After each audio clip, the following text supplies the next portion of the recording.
네, 안녕하세요. 초일이 작가와의 만남 이렇게 참여해주신 여기 오프라인으로 또 참여해주시고 또 온라인으로 함께해주신 여러분들 모두 반갑습니다. 네, 저는 오늘 작가와의 만남 진행을 맡은 윤혜린이라고 합니다. 반갑습니다. 네. 지금 오늘 날씨가 너무 좋아서 오프라인으로 생각보다 더 한 100명 정도는 와 있을 줄 알았는데 네, 그래서 여기에서도 지금 함께 이야기를 또 나눌 거고요. 저희 지금 온라인으로 함께 해주시는 분들도 네, 정말 실시간 소통하면서 재밌게 이 좋은 시간 가졌으면 좋겠습니다. 네, 진행을 맡은 저는요, 에세이스트로 책을 냈고요. 또 초등학교 2학년, 작년에 초일이 부모였어요. 그리고 이제 초등학교 4학년인 아이를 키우고 있는 엄마이기도 합니다. 네, 이 책의 저자 임미연 선생님은요, 학교 살이를 즐기고 있는 초등학교 교사이신데요. 학교 살이라는 말이 참 다정하고 또 따뜻하게 제 마음에 남았습니다. 그 학교 살이를 하면서 이 초일이는 무려 23년 동안 교직 생활을 하면서 또 그 중에 8년 동안 1학년 담임을 하시면서 하루하루 아이들과 있었던 일들을 그려낸 만화 일기입니다. 소소하지만 시시하지 않고 또 명랑하지만 가볍지 않으며 짤막하지만 여운이 있는 이야기로 가득한데요. 네, 그 기록이 이렇게 책으로 나오게 되어서 정말 독자로서도 너무 행복하고 또 함께 북토크 진행할 수 있어서 너무 영광입니다. 자, 그러면 임미연 선생님 모셔보도록 하겠습니다. 안녕하세요. 소개받은 임미연이고요. 요즘 이제 초일이 책을 내면서 교사였다가 새로운 또 작가라는 이름을 좀 다시 또 달고 새로운 그렇게 삶이 달라지진 않았어요. 실은 아직은. 근데 이제 그런 새로운 호칭에 아직은 낯선 점이 더 많은 적응하고 있는 그런 중에 있습니다. 네, 그리고 정말 말씀하셨지만 오늘 날씨가 너무너무 좋은데 이렇게 이 좋은 날씨에 여기 와주신 분들 그리고 이제 인터넷으로 지금 방송 같이 봐주신 분들 정말 너무 다시 한번 정말 감사드린다는 말씀 드리고 싶습니다. 네, 그리고 네, 지금도 좀 들어오고 계시는 분들이 계셔서요. 네. 네. 그 선생님께 먼저 여러 가지 질문을 독자분들에게 미리 받은 질문도 있고요. 또 제가 책을 또 읽으면서 들었던 질문도 있고요. 또 여기 계신 분들도 이게 현장에서 즉석 질문 또 궁금하신 거는 해주시면 네, 좋을 것 같아요.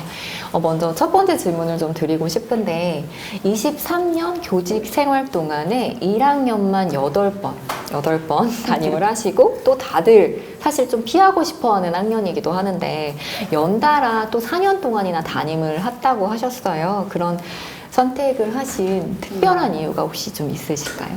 그러니까 저도 여기에 몇 년 동안 1학년을 하셨어요? 라고 이제 질문을 처음 이제 지금 말고 책을 받았을 때 세봤죠? 8번이 많은 건가? 이런 생각을 처음에 했었어요. 근데 8번이 요즘은 이제 많다고 느껴지는 이유가 학교에서 이제 1학년 교사들을 좀 많이 깊이 하시거든요. 왜냐면 이제 코로나를 겪으면서 더 이제 고학년들은 이제 온라인 수업이 스스로 참여가 가능한데 이제 코로나 때문에 온라인 수업을 하다 보니까 저학년 친구들은 아무래도 부모님이 협조해 주시지 않으면 수업이 어렵잖아요. 그러니까 안 그래도 삼각구도로 이제 1학년 아이를 이제 담임을 맡으면 부모님과 밀접하게 많은 관계를 맺어야 되는데 더 훅 들어온 느낌이어서인지 코로나 이후로는 거의 1학년 담임을 희망하시는 분이 거의 없으셔요. 저희 지금 제가 있는 학교에도 올해는 1학년을 희망하시는 분이 한 분도 없으셨어요. 그러니까 저도 제가 자진해서 1학년을 맡았던 한 해도 있었겠지만 돌이켜보면 학교에서 어쩔 수 없어서 그냥 강제 반, 그냥 자의 반, 타의 반으로 이렇게 선택한 경우가 많았던 것 같고요. 그래서 보면서 곰곰이 생각을 해봤어요. 내가 왜 이렇게 1학년 많이 했지? 그랬더니 제가 이제 이제 교직에 들어와서 처음 학년도 3학년, 저학년이었고요. 그 다음에 이제 2학년, 1학년. 거의 거기를 이제 왔다 갔다 하면서 수업을 했더라고요. 그래서 이제 저희가 흔히 저학년, 고학년 나누잖아요. 1, 2, 3학년 저학년, 4, 5, 6학년 고학년. 제가 4학년, 5학년 한 번도 해본 적이 없고요. 6학년도 2번 했더라고요. 그 다음에 다음에 거의 다 이제 1, 2, 3학년 저학년을 한 거예요. 그러니까 어느 순간 지나고 나니까 저학년이 더 편한 거예요. 이제 고학년에 가면 애들이 너무 무서워요. 그 앞에 서는 게 너무 부담스럽고, 1학년 아이들은 이제 앞에 서는 게 자연스럽고, 어느 순간부터는 그냥, 내가 더 맞는가 보다 하고 이제 선택을 하게 됐는데요. 처음에 아마 처음 시작이 저학년을 많이 했기 때문에 그러지 않았을까라는 생각도 있고, 또, 물론 힘들긴 하지만, 책에서 이제 썼듯이, 어디에서도 받을 수 없는 그런 매력, 덩어리 친구들을 1년 동안 볼 수 있거든요. 그래서 그런 점도 제가 나중에 선택했을 때 그 이유 중에 하나였을 것 같아요. 네. 저도 초등학교 가서 수업을 하다 보면 저도 수업 나가는 일이 있는데 6학년 수업도 나갈 때가 있고 1학년 수업도 나갈 때가 있는데 얘네가 정말 같은 종류의 사람일까? 그 정도로 되게 격차가 맞아요. 진짜 초등학교에서는 네. 크거든요. 근데 네, 또 1학년에 이 아이다움과 순수함이 있는 아이들 그거를 계속 볼 수 있었던 게 정말 너무 저로서는 되게 이 시선과 모든 게 되게 부러웠습니다. 아유, 네, 시간과. 감사합니다. 네. 독자분들께 미리 질문을 좀 받았는데요. 한 분이 교사 생활 하시면서 가장 행복한 순간은 언제인가요? 라는 질문을 해주셨어요. 지금 좀 방금 이야기해주신 부분이랑 연관이 될 것 같아요. 1학년이 그런 순간이 더 많이 찾아오는 또 학년인 것 같고요. 실제로 이 책에서도 일편단심, 되게 맹목적인 저희들의 사랑을 어디에서도 받을 수 없는 감동이라고 여기 보면 유토를 가지고 아이들이 이제 코로나 상황에서 각자 개별적으로 좀 계속 그 자리에 있어야 하니까 유토를 가지고 노는 아이들이 많다. 근데 유토를 가지고 놀라고 했더니 선생님 이름을 이렇게 유토로 만들어서 선생님께 건네는 그런 장면도 나오고 막 선생님한테 편지를 막 다 써서 한 명이 종이접기를 시작하면 또 너도 나도 할 것 없이 종이접기를 모두 함께 해오고 하는 막 그런 장면들 굉장히 많이 봤거든요. 근데 그런 초일이들로부터 사랑받은 뭔가 그런 잊히지 않는 뭔가 장면이 하나 있다면 좀 소개해 주실 수 있을까요? 네, 거의 매 순간 기억이 나요. 이제 애들은 정말 그 색종이에다가도 편지를 많이 써주고요. 종합장 이렇게 북 뜯어가지고 어른들은 그 끝에 약간 너덜너덜한 게 있는데 그거를 편지라고 주기가 되게 민망하잖아요. 근데 저학년들은 아무런 개의치가 않아요. 그리고 편지지에 어떤 날은 또 예쁘게 또 담아서 주는데 열어보면 이만한 편지지에 저 위에 달랑 한 줄. 선생님 사랑해요. 뭐 이렇게밖에 없는 이 밑에 이렇게 넓은데 이거 굳이 이렇게 봉투에 담아서 그런 순수한 것들이 너무 이제 생각이 많이 났고요.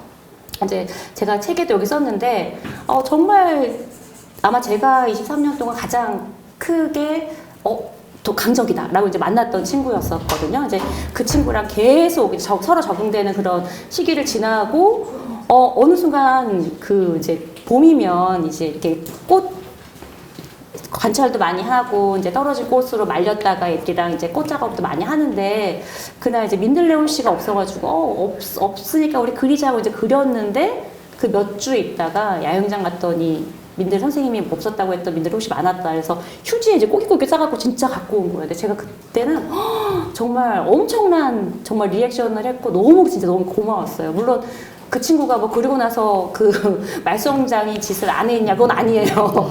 여전히 걔 선생님 미워요. 뭐 막 그래서 그런 일들이 일어났지만 주말인데 내 생각을 했구나. 거기에서 오는 표현에서뿐만 아니라 그게 너무 감사했고요. 여기도 책에 썼지만 주말 동안 제 생각을 해서 주말 동안 이제 뭘 써서 월요일날 갖다 준다든지 여기도 있는데 달력 할머니네 집에 옛날 달력 뜯어가지고 저한테 주는 이제 책 만들어서 이렇게 준 사연도 있었거든요. 그런 순간순간들이 다 너무 소중하고요. 근데 그 정말 알아요. 저도 내년에는 2학년 선생님께 이런 사랑이 가겠구나 알지만 그 순간만큼은 너무 감사하고 너무 행복하죠. 네. 어디서 그런 사랑을 받겠어요.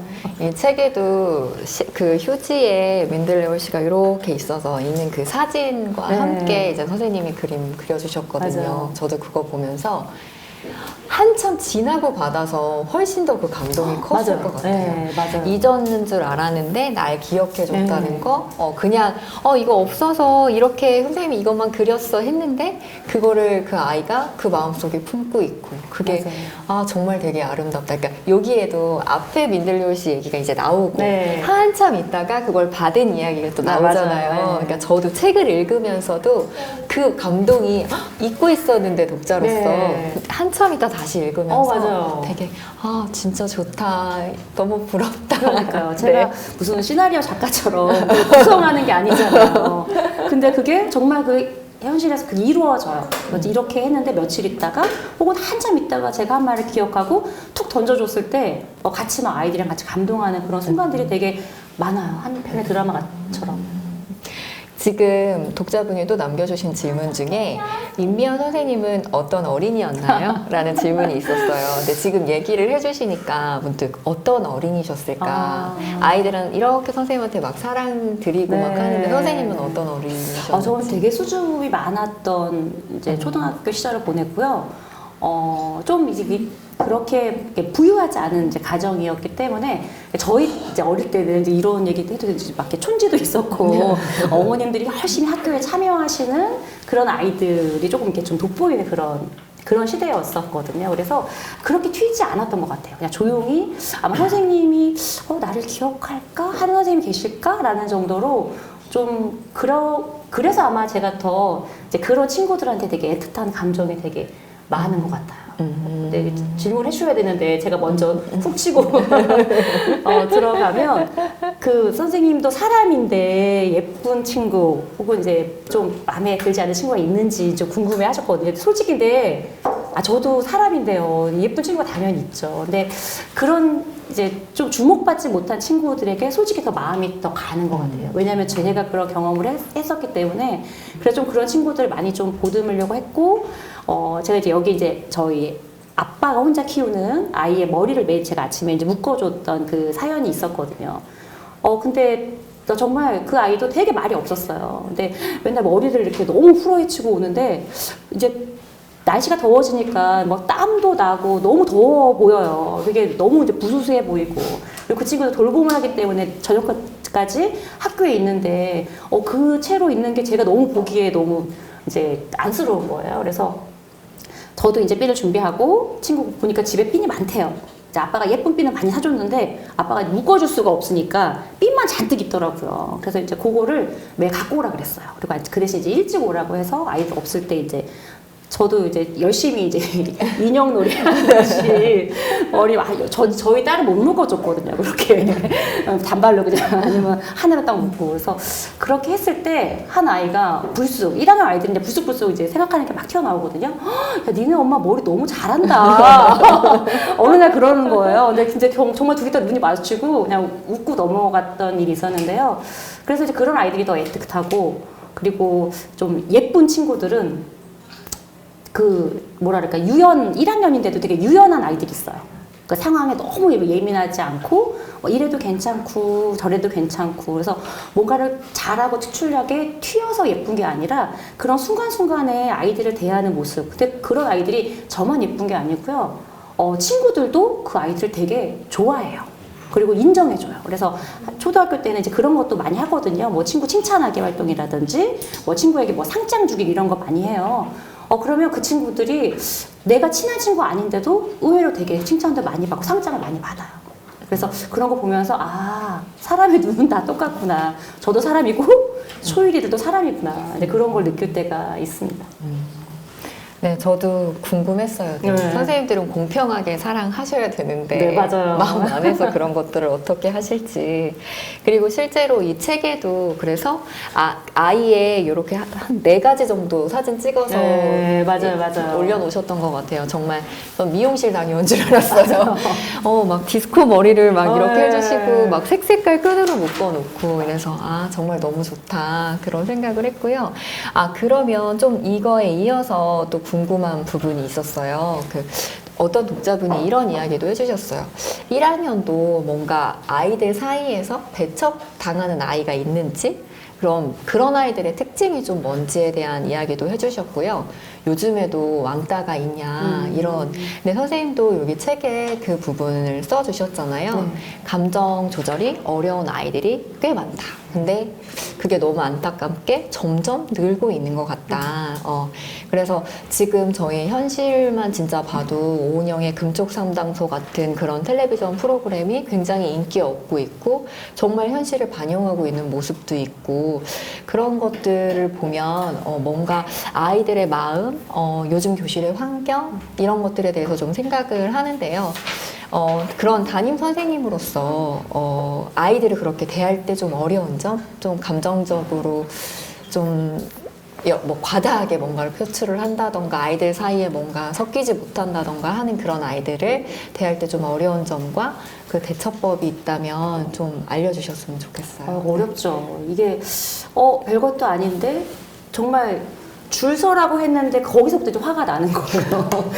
이제 그 친구는 이제 그 작년 이제 친구인데 이름상 그 학교는 이제 번호가 이름 순이었어요. 그래서 이제 히읗으로 들어가기 때문에 마지막 번호예요. 그래서 처음에는 어쩔 수 없이 자기 번호를 익혀야 되니까 번호대로 세우는데 왜 자기를 마지막에 세우냐는 거예요. 그리고 꼭 앞으로 와 서요. 그럼 또 1번 친구는 가만히 있나요?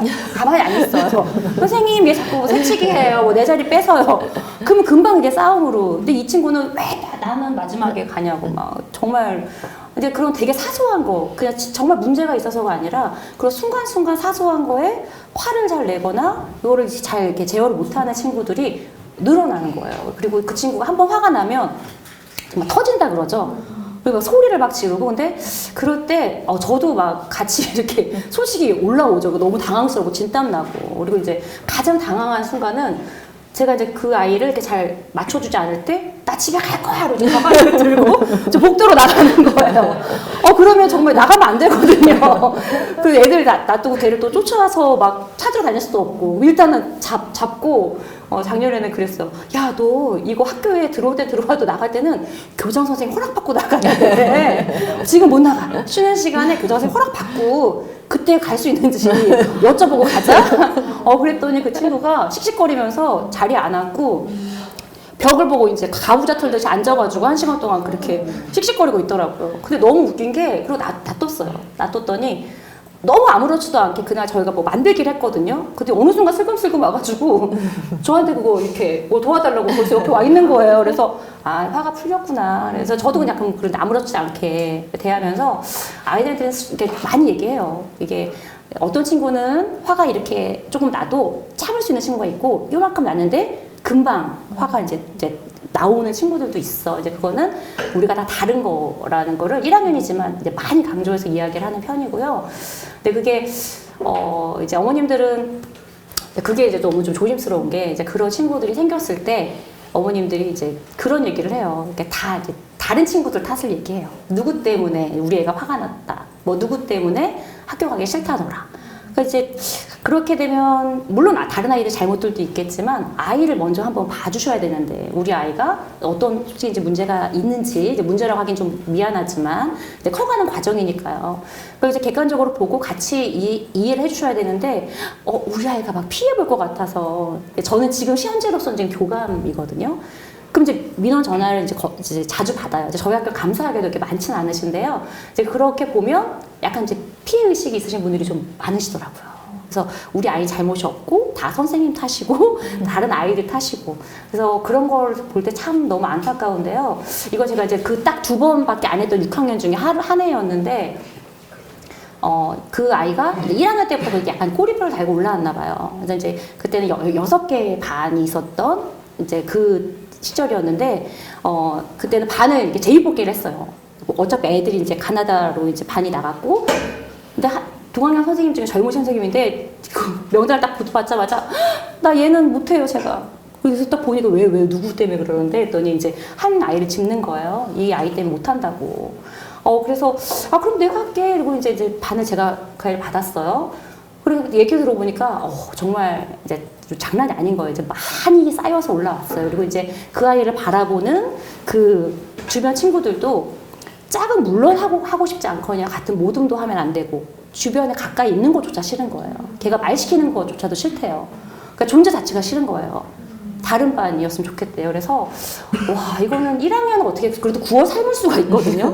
조금 막 그림자 많이 읽어주고 하면서 막 그거 살면서 6학년은 어렵더라고요. 그래서 그냥 툭 까놓고 얘기했어요. 이제 그 친구 따로 불러서 내가 이제 이런 얘기를 좀 많이 들었어. 근데 나는 내가 너한테 들었던 그 모든 것들을 나는 그거는 내가 잊을 거고 앞으로 내가 보는 너를 보고 내가 판단을 할 거야. 그러니까 솔직히 너도 힘들잖아. 근데 걔는 뭐 괜찮아, 뭐 아무렇지 않아, 뭐 이렇게 얘기를 했어요. 이제 워낙 그게 오랜 세월 동안 걔도 이제 상처를 많이 가지고 있었을 테니까요. 그래서 나는 그 주변에 얘기했던 거를 난 다 잊었어. 난 오로지 너만 볼 거야. 그리고 너도 그러면은 좀 새로운 마음으로 올해 6학년 이제 마지막이니까 했으면 좋겠어. 라고 이제 이야기를 했고, 이제 반 아이들, 그 친구 잠깐 어디 심부름을 보내고, 툭 까놓고 얘기했어요. 그 너네들이 자꾸 그러면, 선생님이 나도 힘들다. 어떻게 하냐. 우리 1년을 어떻게 살아야 된다. 그렇다고 다른 반을 얘를 보낼 수도 없고, 그렇다고 니네가 뭐 어디 다른 반이랑 바꿀 수도 없고. 그래서 툭 까놓고, 그 약간 합의를 봤죠. 이 아이가 너네들을 불편하게 피해를 주냐. 근데 피해를 주는 건 없대요. 그냥 그게 존재 자체가 싫대요. 그리고 피해를 주지 않는 선에서는 피해를 주는 거는 내가 어떻게든지 막겠지만 피해를 주지 않는 선에서는 우리가 다 같이 암묵적으로 조금 올해는 조금 이해하고 좀 넘어가자. 근데 그렇게 해서 계속 아이들 다독이면서 6학년 졸업을 시켰는데요. 그 어머님도 상담 기간인가 오셔가지고 자기 그 2달 동안 학교에서 전화를 한 번도 받아본 적이 없는 게 처음이라는 거예요. 6학년 졸업할 때까지. 작년까지 계속 받으셨대요. 오늘 아이가 뭐 때문에 그냥 계속 부딪혔다고. 그래서 그러고 나서 저도 그 아이 때문에 전화한 일은 거의 없었던 것 같아요. 근데 웬만한 건 학교에서 그냥 거기 해결을 했고, 애들이 6학년이니까 이제 크니까 이게 말이 좀 통하니까 물론 싫었겠지만 저를 봐서 이렇게 좀 잘 넘어갔던 것 같아요. 근데 1학년 때 저학년 때 그거를 제가 방치하거나 그걸 제대로 어쨌든 그런 분위기를 잘 만들어주지 않으면 그런 아이가 되겠다라는 생각이 들더라고요. 그래서 그 6학년을 그렇게 하고 다시 이제 저학년 내려왔었는데 그때부터는 조금 더 많이 신경을 많이 썼죠. 애들 이제 그런 아이들이 좀 교실 안에서 이렇게 도태되지 않도록. 근데 1학년도 물론 있어요. 처음에는 그 도와주고 싶은 마음에 뭔가 잘 못하는 거, 애가 이제 아까처럼 폭발하는 거, 이제 그런 거를 막 이해하려고 하고 도와주려고 해요. 근데 어느 순간 지나잖아요. 그러면 그 아이가 나한테 직접적인 피해를 주지 않아도 아이들이 피해요. 그리고 이제 학년이 바뀔 때 어머님들한테 이제 연락이 오죠. 누구 아무개랑은 같은 반 안 했으면 좋겠다고. 이제 그런 연락이 올 때는, 이거는 이제 저희가 임의로 하는 게 아니라 어떤 규칙이 있어서 하는 거니까, 근데 어렵다고 말씀드리는데요. 있어요. 근데 이거는 학교 선생님이 혼자 다 해결할 수 있는 것도 아니고요. 아이는 이제 1학년 같은 경우는 어리니까 아니고, 책에서도 되게 여러 번 강조했는데, 정말 공조가 필요해요. 정말. 그래서 어머님들은 우리 아이 그 지금 이제 모습을 객관적으로 잘 받아줘야 되고요. 아, 이런 성향이 있구나. 상담 기간에 와서 제일 황당한 거는 어머니도 오셔가지고, 집에서는 안 그렇다는 거예요. 학교만 오면 그렇다고. 작년에 유치원에서 너무 잘했던 친구래요. 전혀 이런 얘기 들은 적이 없다고. 그래서 그렇게 이제 방어를 기제를 가지고 들어오시면 솔직히 좀 어려워요. 그리고 그 아이가 이제 다른 아이들을 아무리 뭐 친구 도와줘야 돼, 잘해줘야 돼, 이해해줘야 돼 해도 얘네들이 어느 선까지는 해주지만 그 정말 깊은 본심에서는 조금씩 피하는 게 저희도 보여요. 그래서 정말 같이 해결하는 수밖에 없어요. 모든 학교에 오은영 박사님이 계시면 얼마나 좋겠어요. 근데 그렇지는 않으니까, 네, 같이 도와줘야 합니다. 네. 요 책에 나오잖아요. 아이들 씨앗 심는 거 봄 되면. 그래서 네. 이제 처음에 씨앗을 심었을 때 한 1년 지나서 이제 아이들이 싹이 나는 것 같다. 네. 이제 선생님이 이야기해 주셨는데, 그게 1학년 때는 진짜 씨앗을 심고 싹이 나는 시기여서 어떻게 보면 그렇게까지 배척당하고 아이들이 존재 자체로 싫어하고 사실 그거는 좀 덜 할 수 있어서 네. 오히려 선생님 그 부분에서는 더 1학년에 어떤 희망을 가지고 계실 수도 있다는 생각도 또 들고요. 네. 그래서 저는 글쓰기나 토론 강사로 일을 하거든요. 그래서 1학년 때 본 아이를 이 학교에서 봤어요. 근데 그때 너무 힘들었어요. 그 아이 때문에. 그래서 1학년 때 봤던 아이를 한참 있다가 다른 학교에서 6학년 때 만났어요. 근데 1학년 때는 진짜 막 모든 건 다 표출하고 막 화를 내고 안 되면 막 울고 막 그랬던 아이가 다른 학교에서 이제 걔가 전학을 간 상황이었고 6학년 때 봤는데 교실 저쪽에 박혀서 계속 자고 있더라고요. 그러니까 제가 정말 그때 되게 많은 걸 느꼈어요. 1학년 때 되게 많이 뭔가 표출했는데 차라리 그때 그 모습이 너무 그립다. 그때 누군가가 잡아줬으면 이렇게 자고 있는 아이는 안 됐을 수도 있겠다. 맞아요. 그런 생각을 그래서 선생님이 초일이라는 그 아이들을 바라보는 그 세계를 가질 수 있다는 생각이 진짜 듭니다. 그리고 네. 그 아이들이 저도 이제 조금 연차가 되니까 느껴져요. 그 아이들이 그렇게 학교 와서 이제 정말 그렇게 막 정말 나쁜 말로 이제 깽판을 치고 자기 있는 거 표출하는 거는 결국 보면은 관심을 가져달라는 그런 표현이더라고요.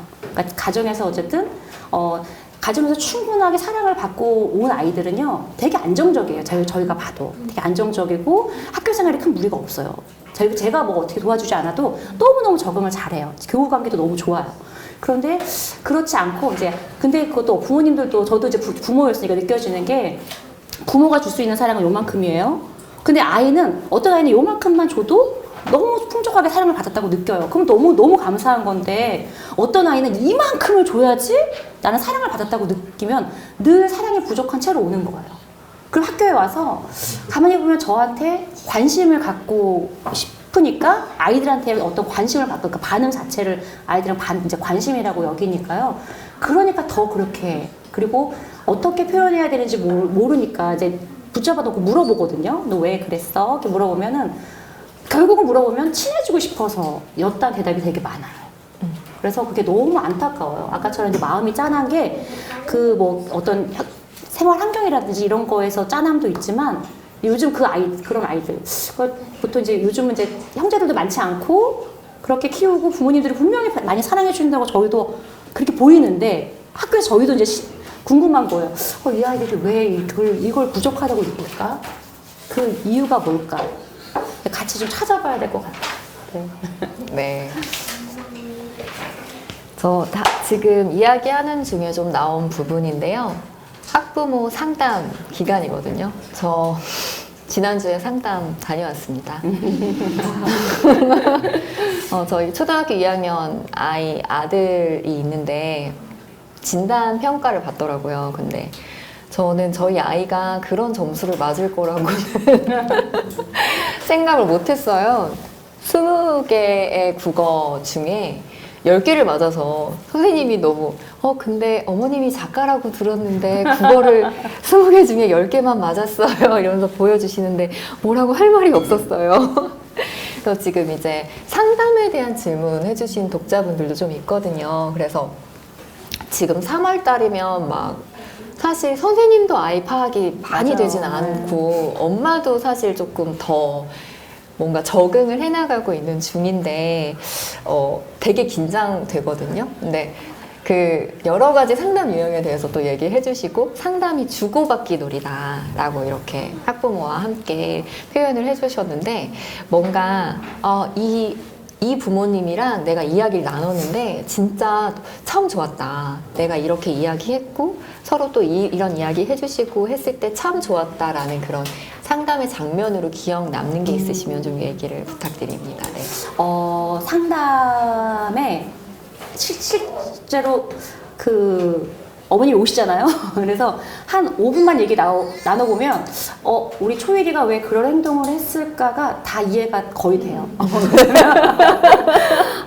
속으로 이런 가정 분위기고 어머님이 이렇게 대하시니까 우리 초일이가 이렇구나. 이게 어느 정도 거의 짐작이 돼요. 그리고 아이들이 학교에서 보여주는 많은 모습들이 가정에서 이렇게 생활을 했겠구나라고 미루어 짐작되는 그런 상황들이 되게 많거든요. 그런데 어머님들은 아까도 얘기한 것처럼 굉장히 방어를 하고 오세요. 그래서 아니에요. 선생님이 잘못 보신 거예요. 약간 이렇게 하면 학교에서만 그래요. 학교에서 그러는 거는 그 원인은 학교에 있는 거예요. 라고 이렇게 하시면 저희가 더 이상 이렇게 정말 주고받기가 안 돼요. 그래서 그 아이의 정말 아까도 말씀드린 것처럼 객관적인 모습. 내 아이가 너무 이쁘죠. 그리고 내 아이가 조금 부족하다는 거를 듣는 게 솔직히 불편하죠. 쉽지 않죠. 그리고 저희도 상담 때 워낙에 이제 좀 이제 민원에 워낙 예민하니까 그냥 이제 선배 교사님들이나 관리자분들이 좋은 얘기만 해드려 막 이러기도 하거든요. 굳이 그렇게 나쁜 얘기 해가지고 뭐 이렇게 민원 받거나 이렇게 너무 힘들잖아 막 이렇게도 하시는데 그러면 아까처럼 그 아이들 있죠. 그 좀 도와주면 좋아질 아이들이 방치돼서 6학년까지 이제 그런 꼬리뼈를 달고 근데 거기서 끝이 아니잖아. 중학교도 가야 되고 고등학교도 가야 되는데 그래서 그런 것들은 조금 편하게 내려놓으시고 상담을 해주셨으면 좋겠고요.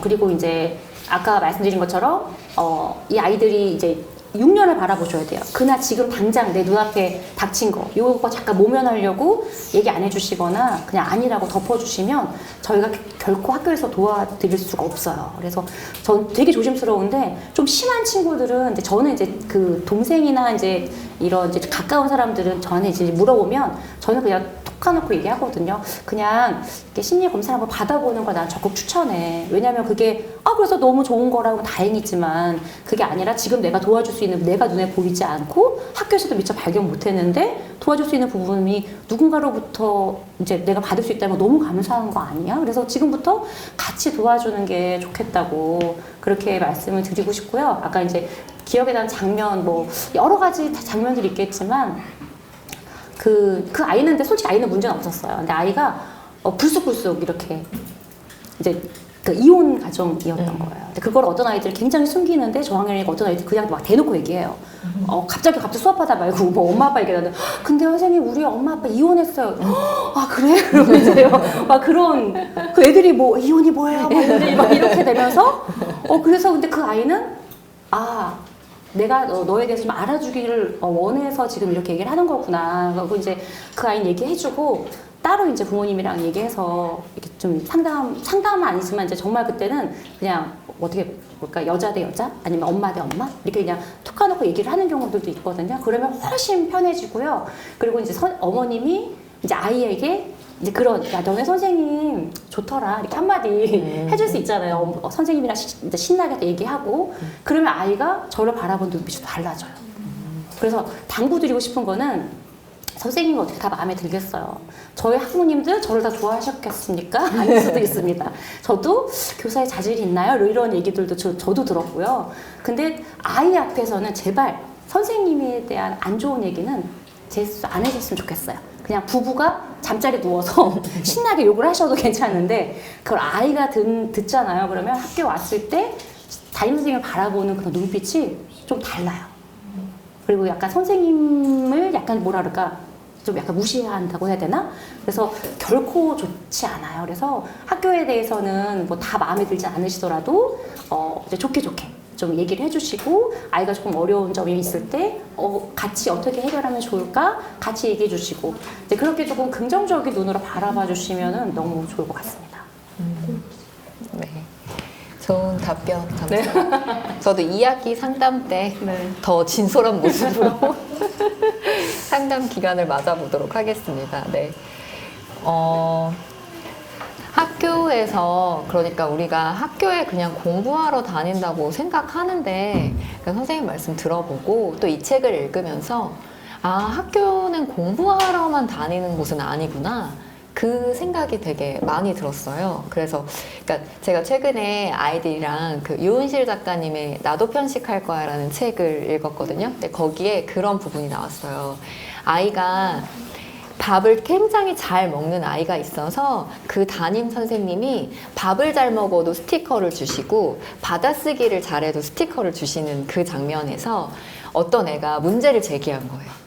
받아쓰기는 일주일에 3번 본다. 그래서 스티커를 3장까지 받을 수 있다. 근데 밥은 일주일에 5번 먹는다. 너무 잘 먹는 그 책 속의 주인공이 정희라는 아이였는데 정희를 이길 수가 없다. 쟤는 닭발까지 먹는 애다. 어떻게 이기냐 이 장면이 나오면서 그러면서 선생님 학교에서는 공부가 더 중요해요? 먹는 게 더 중요해요? 이렇게 물어보는 그 장면에서 그걸 읽으면서 이 초일이가 딱 떠오르는 거예요. 그러니까 우리가 학교 하면 보통 많은 책들에서는 학습과 관련된 그런 것들이 주된 내용을 이루는 그런 초등학교 1학년을 준비하는 뭔가 책이 지금까지 되게 많았다면 여기엔 정말 학교 생활이라는 게 나오는구나. 그래서 그 최인선 선생님의 배운다는 건 뭘까? 그거 이제 아이들과 함께 읽으면서 아, 이 모든 게 다 공부구나. 그런 부분을 읽는데 아, 진짜 맞아. 내가 학교에 갔던 건 공부 시간보다 쉬는 시간이었지. 그 다음에 1, 2, 3교시를 버티면서 내가 기다렸던 건 점심시간이었지. 이런 생각들이 막 진짜 떠오르더라고요. 그래서 뭔가 학교에서 급식의 의미? 이런 것도 좀 궁금하고요. 그 학교에서 우리가 단순히 그냥 공부한다. 이것을 넘어서는 학교의 그 의미에 대해서 좀 여쭤보고 싶습니다. 맞아요. 네. 학교는 아이들도 1학년 이제 한 달은 입학 적응 기간이어서 책 한 권 가지고 이제 수업을 하거든요. 그래서 저희 남편은 중학교 교사인데 제가 이제 가끔 이제 그 교재 연구 한다고 이제 그 책을 집에 들고 가잖아요. 야, 어떻게 이거를 한 달을 가르쳐? 막 이렇게 너무 깜짝 놀라요.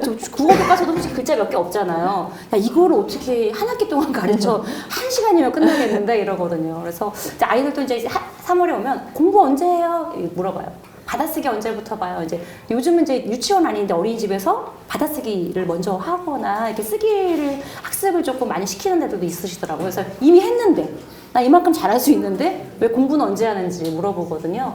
그래서 이제 그때 항상 얘기해요. 이게 다 공부야. 줄 서는 것도 공부고 바르게 앉아 있는 것도 공부야. 친구를 이렇게 친구의 좋은 점을 찾아보는 것도 공부고 선생님 얘기를 들어주는 거 이것도 자꾸 연습하는 게 다 공부야. 그렇게 얘기하거든요. 급식 시간은 실은 가장 어려워요. 그 해에 가장 이제 그 요번에 그 지금 1학년을 맡으신 굉장히 이제 베테랑 선생님이셔요. 연세 많으신. 근데 그분이 너무나 해맑게 급식을 딱 끝나고 저랑 이제 마주쳤는데 교원 선생님 올해 애들이요 밥을 너무 잘 먹어요. 그래서 너무 행복하시다는 거예요. 말썽꾸러기가 있고 없고가 아니라 밥 잘 먹는 게 선생님들도 엄청 행복한 거예요. 왜냐면 그 신랑이가 너무 진짜 어떻게 입을 이렇게 강제로 벌려서 먹을 수가 없잖아요. 그걸 뭐 정말 캡슐처럼 짧게 만들어가지고 한번 뚝딱 해서 그냥 가자, 교실 가자 할 수 없잖아요. 그러니까 저희는 밥은 먹지만 이제 먼저 먹은 친구들은 이제 교실에 가 있고 못 먹는 친구는 이제 급식실에 남아 있어요. 그럼 이제 저희 마음은 그때부터 불안해지는 거예요. 한 절반 정도가 교실에 가 있다고 생각하면 이제 교실이 그려지잖아요. 저기서 어떻게 지내고 있을까? 싸우면 어떡하지? 막 복도를 막 소리 지르고 뛰어다니면 어떡하지? 다른 반 옆박사한테 걸려가지고 혼나고 있는 거 아닐까? 막 그때부터 막 조마조마 하거든요. 그럼 저희는 다 늦게 먹는 친구들 어쩔 수 없이 이제 약간 다그칠 수밖에 없죠. 얼른 먹어. 좀 있으면 형님들 오시는데 형님들이랑 같이 먹을 거야? 아니요. 빨리 먹어야 돼. 근데 이것도 어떤 부모님들은 급식 지도 안 했으면 하라고 원하시는 분들도 계셔요. 근데 그런 친구들은 그냥 이제 지도할 수 없고요.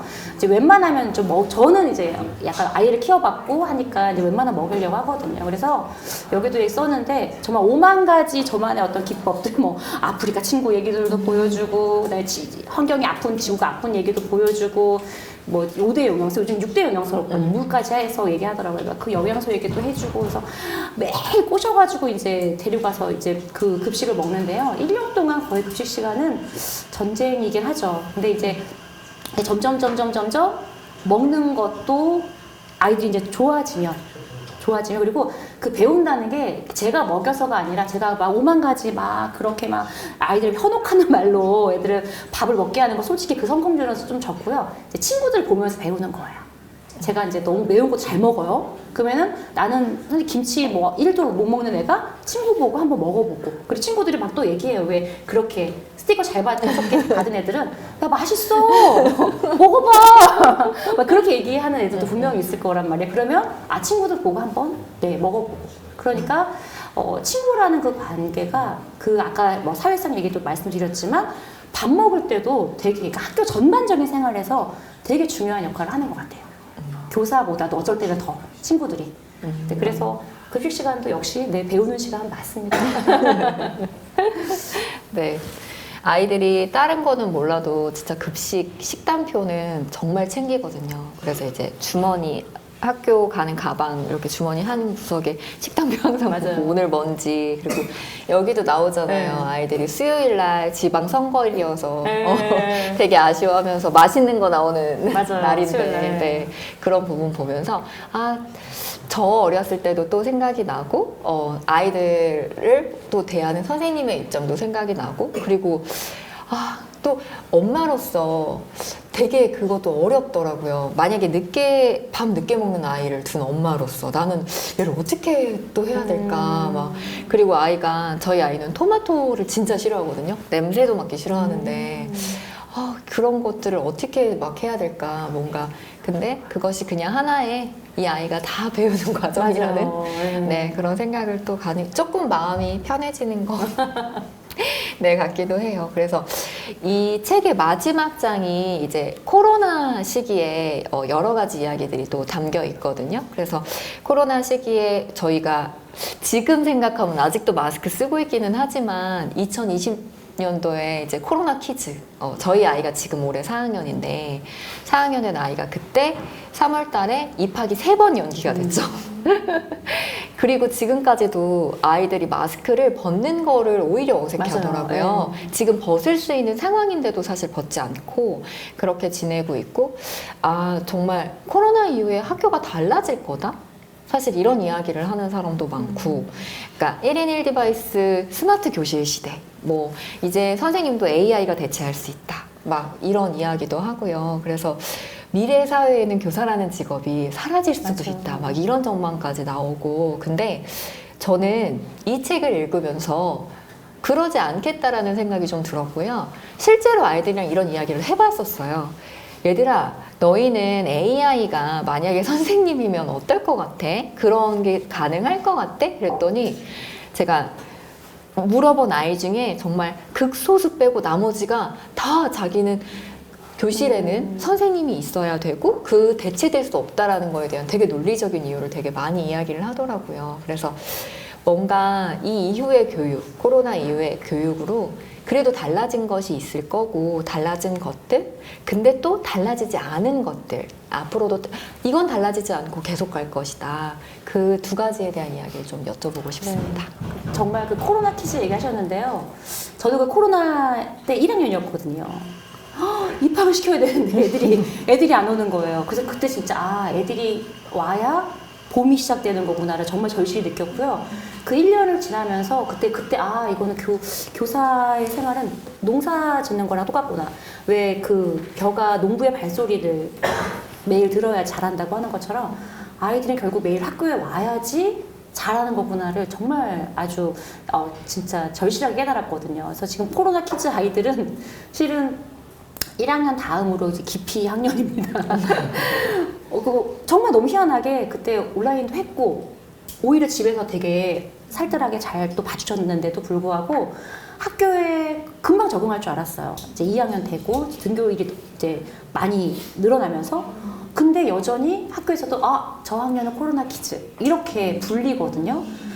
여전히 지금 4학년 친구들인데 3학년 친구들이랑 비슷한 행동에 이게 약간 좀 적응하지 못하는 그런 모습들이 많이 보여서 학교에서도 이게 학교에 오는 게 그때는 솔직히 그런 또 비난도 많이 받았잖아요. 교사 아무나 할 수 있겠다. EBS 틀어주면 되는 거구나. 이렇게도 많이 얘기하셔가지고 그때 진짜 많이 비판을 많이 받았는데 그때 결국은 사람인 것 같아요. 그래서 저도 3월에는 그때 이제 돌이켜보면 나라에서 EBS를 봐라라고 아예 저희한테 주셨어요. 지침을. 그래서 EBS를 열심히 이제 틀어드렸죠. 그리고 저는 이제 그거는 조금 이제 워낙 그림책을 좋아하니까 그래도 이제 그림책을 매일 녹음해가지고 아이들한테 들려줬거든요. 그리고 이제 학습지 만들어서 계속 아이들한테 배부하고.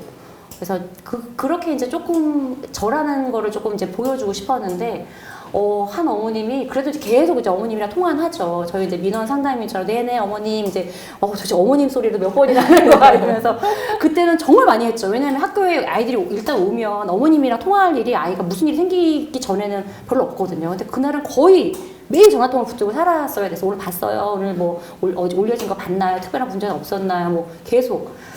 근데 한 어머님이 그러시는 거예요. 그때 이제 EBS에 1학년 선생님이 호랑이 선생님이셨어요. 그러니까 저 되게 좋아하는 강사님인데 선생님이시기도 하시고 우리 아이가요 그 호랑이 선생님을 담임 선생님인 줄 알아요. 그럴 수 있겠구나. 그래서 안 되겠다. EBS는 EBS지만 나도 호랑이 선생님 못지 않게 나도 할 수 있는데 그래서 이제 제 모습을 찍지는 못하고 그 이제 목소리를 넣어서 컨텐츠를 이제 만들어가지고 조금 일찍 저희 반 애들은 이렇게 보내드렸거든요. 1학년 선생님들이랑 해서 야 이거 아니지 않냐 어떻게 호랑이 선생님이 다 담임이냐 우리의 목소리를 아이들이 보진 않아도 학교에 왔을 때 낯설지 않게 우리를 좀 보여주자 해서 이제 그렇게 했던 것 같은데요. 변하지 않는 건 사람인 것 같아요. 정말 사람과 사람이 부대끼면서 배우는 것들 있잖아요. 아까 말씀드린 것처럼 저를 통해서도 배우고 친구들을 통해서도 배우고 그래서 그런 것은 없어지지 않을까. 그래도 확 달라질 것 같았는데요. 별반 학교는 그렇게 크게 변하지는 않았어요. 네. 뭐 그때는 온라인 뭐 다 디바이스들이 있으니까 그런 수업들이 훨씬 활발해질 거라고 생각을 했지만 여전히 학교는 사람 대 사람이 계속 같이 이야기 나누고 뭐 모든 활동하고 수업하는 게 다시 예전처럼 이렇게 돌아온 것 같아요. 네. 네. 저도 호랑이 선생님 저도 많이 봤어요. 맞죠, 그렇죠. 이선희 선생님이셨던 것 같은데, 맞아요. 네. 네. 그래서 그 호랑이 선생님 나오면 이제 누나랑 동생이랑 같이 보고, 네, 막 보고 그랬던 기억이 지금 나요. 맞아요. 네. 지금 얘기해 주시면서 그림책을 가지고 많이 컨텐츠도 만들어서 아이들한테 녹음해서 또 보내주셨다 막 이런 이야기도 해주셨어요. 근데 실제로 이 초일이 책에 보면 우리 아이들과 이런 책 읽어봐야겠다라는 그림책이 굉장히 많이 나오거든요. 여기 보면 내가 다 열어줄게, 그리고 슈퍼히어로의 똥 닦는 법, 네, 그리고 진정한 7살 배운다는 건 뭘까, 너는 어떤 씨앗이니, 아낌없이 주는 나무, 되게 많이 그림책이 나와요. 그래서 선생님께 이 그림책이라는 거의 의미, 그림책을 수업 시간에 이렇게 또 많이 사용하시는데 어떤 것인지 좀 여쭤보고 싶습니다. 솔직히 저는 아까 말씀드렸듯이 교과서가 정말 펼치면 거의 그림이거든요. 1학년 교과서는.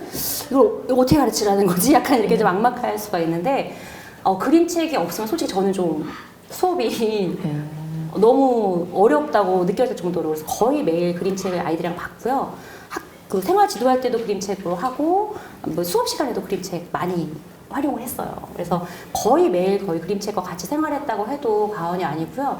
아이들과 같이 그림책을 같이 읽는 그거는 뭐랄까 우리 반만의 어떤 문화가 만들어지는 거예요. 근데 그거를 저도 되게 즐겼어요. 예를 들어서 이제 장수탕 선녀님의 그 요구르트를 요구릉이라고 부르잖아요.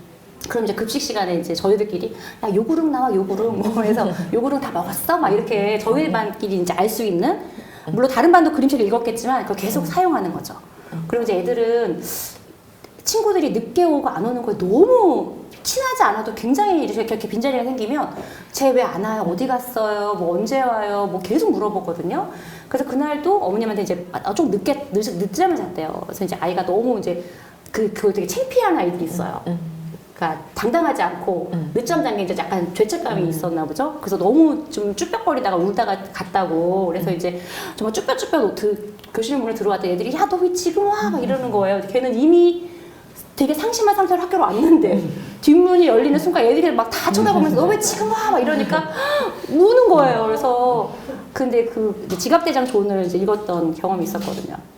야 오다가 뭐 악어를 만났나 보지, 뭐 사자를 만났나 보지, 야 그럴 수 있지 뭐 이렇게 이제 애들이랑 계속 그림책하고 이렇게 같이 이야기 나눌 수 있어서 너무 좋았고 특히 생활 지도할 때는 진짜 도움 많이 받았어요. 그 토마토인데 근데 그림책을 읽어도 다 이루어지진 않아요. 토마토는 약간 넘사벽이에요. 브로콜리랑 토마토는. 그래서 난뭐 난 토마토 절대 절대 안 먹기 싫어. 먹기 싫어. 그것도 해야 하고 애들이랑 뭐 내가 먹기 싫은 거 재밌게 뭐 이름도 붙여보고 하잖아요. 근데 그것일 뿐이고 급식에 나오면 야 뿅가지뽕 뭐 이런 거 나는 해도 잘 되지는 않지만 그림책은 그런 이제 저한테 너무 중요한 저희 반이랑 너무 중요한 거였고 그리고 이제 아이들이랑도 제가 이제 정해놓고 어떤 거 지도할 때 이 그림책 읽어줘야지 그리고 이제 항상 저는 한 세보진 않았지만 한 200권 정도 이제 가지고 다니면서 교실에 늘 꽂아놓고 그래서 저희 반 도서관에 아이들이 뭐 가기도 하지만 교실에 수시로 보고 저도 수시로 꺼내볼 수 있게 항상 이제 가지고 다녔거든요. 뭐 그럴 때도 있어요. 이제 그 가을에 이제 이사 온 동준이라고 해서 그 사파에 요즘 그런 집 없는데 시루떡 이사 왔다고 시루떡 들고 옆집 찾아간 동준이 그림이 있어요. 그래서 얘들아 이 떡 이게 시루떡이라는 건데 그거 설명해주고 나 있잖아 이게 떡을 보니까 생각나는 그림책이 있네. 그러면 애들이 뭐예요? 그래서 있잖아 근데 밥 먹기 전에 읽어주면 너네 밥 못 먹을 것 같아. 내가 밥 먹고 나서 읽어줄게. 그럼 애들이 막 밥 먹으면서 뭐예요? 이게 똥떡이거든요. 똥떡. 그래서 읽어주고 나면 밥 먹기 전에 읽어주겠어 읽어줘서 안 됐을 거라고 막 얘기하면서 그래서 이제 나쁜 것들을 이렇게 좀 이제 물리치려고 팥으로 이제 떡을 만들었고 뭐 이런 얘기를 해주거든요. 그래서 그럼 이사 올 때 왜 이거 시루떡을 줄까? 뭐 이렇게 이제 애들이랑 얘기하면서 이렇게 막 부시부시 저도 갑자기 생각나면 나 이거 생각나는 게 있어. 막 읽어주기도 하고.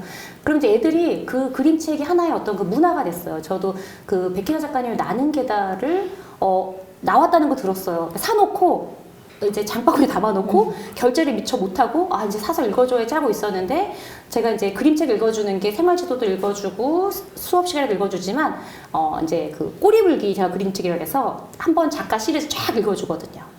이제 백희나 작가님 한번 쭉 읽어주고 그 이제 그 가족 배울 때는 애선이 브라운 작가님 또 쭉 읽어주고 막 이런 식으로 읽어주는데 그 애가 들고 왔어요 정말. 선생님, 백희나 작가님이 새로운 책을 했다고 엄마가 사주셨어요.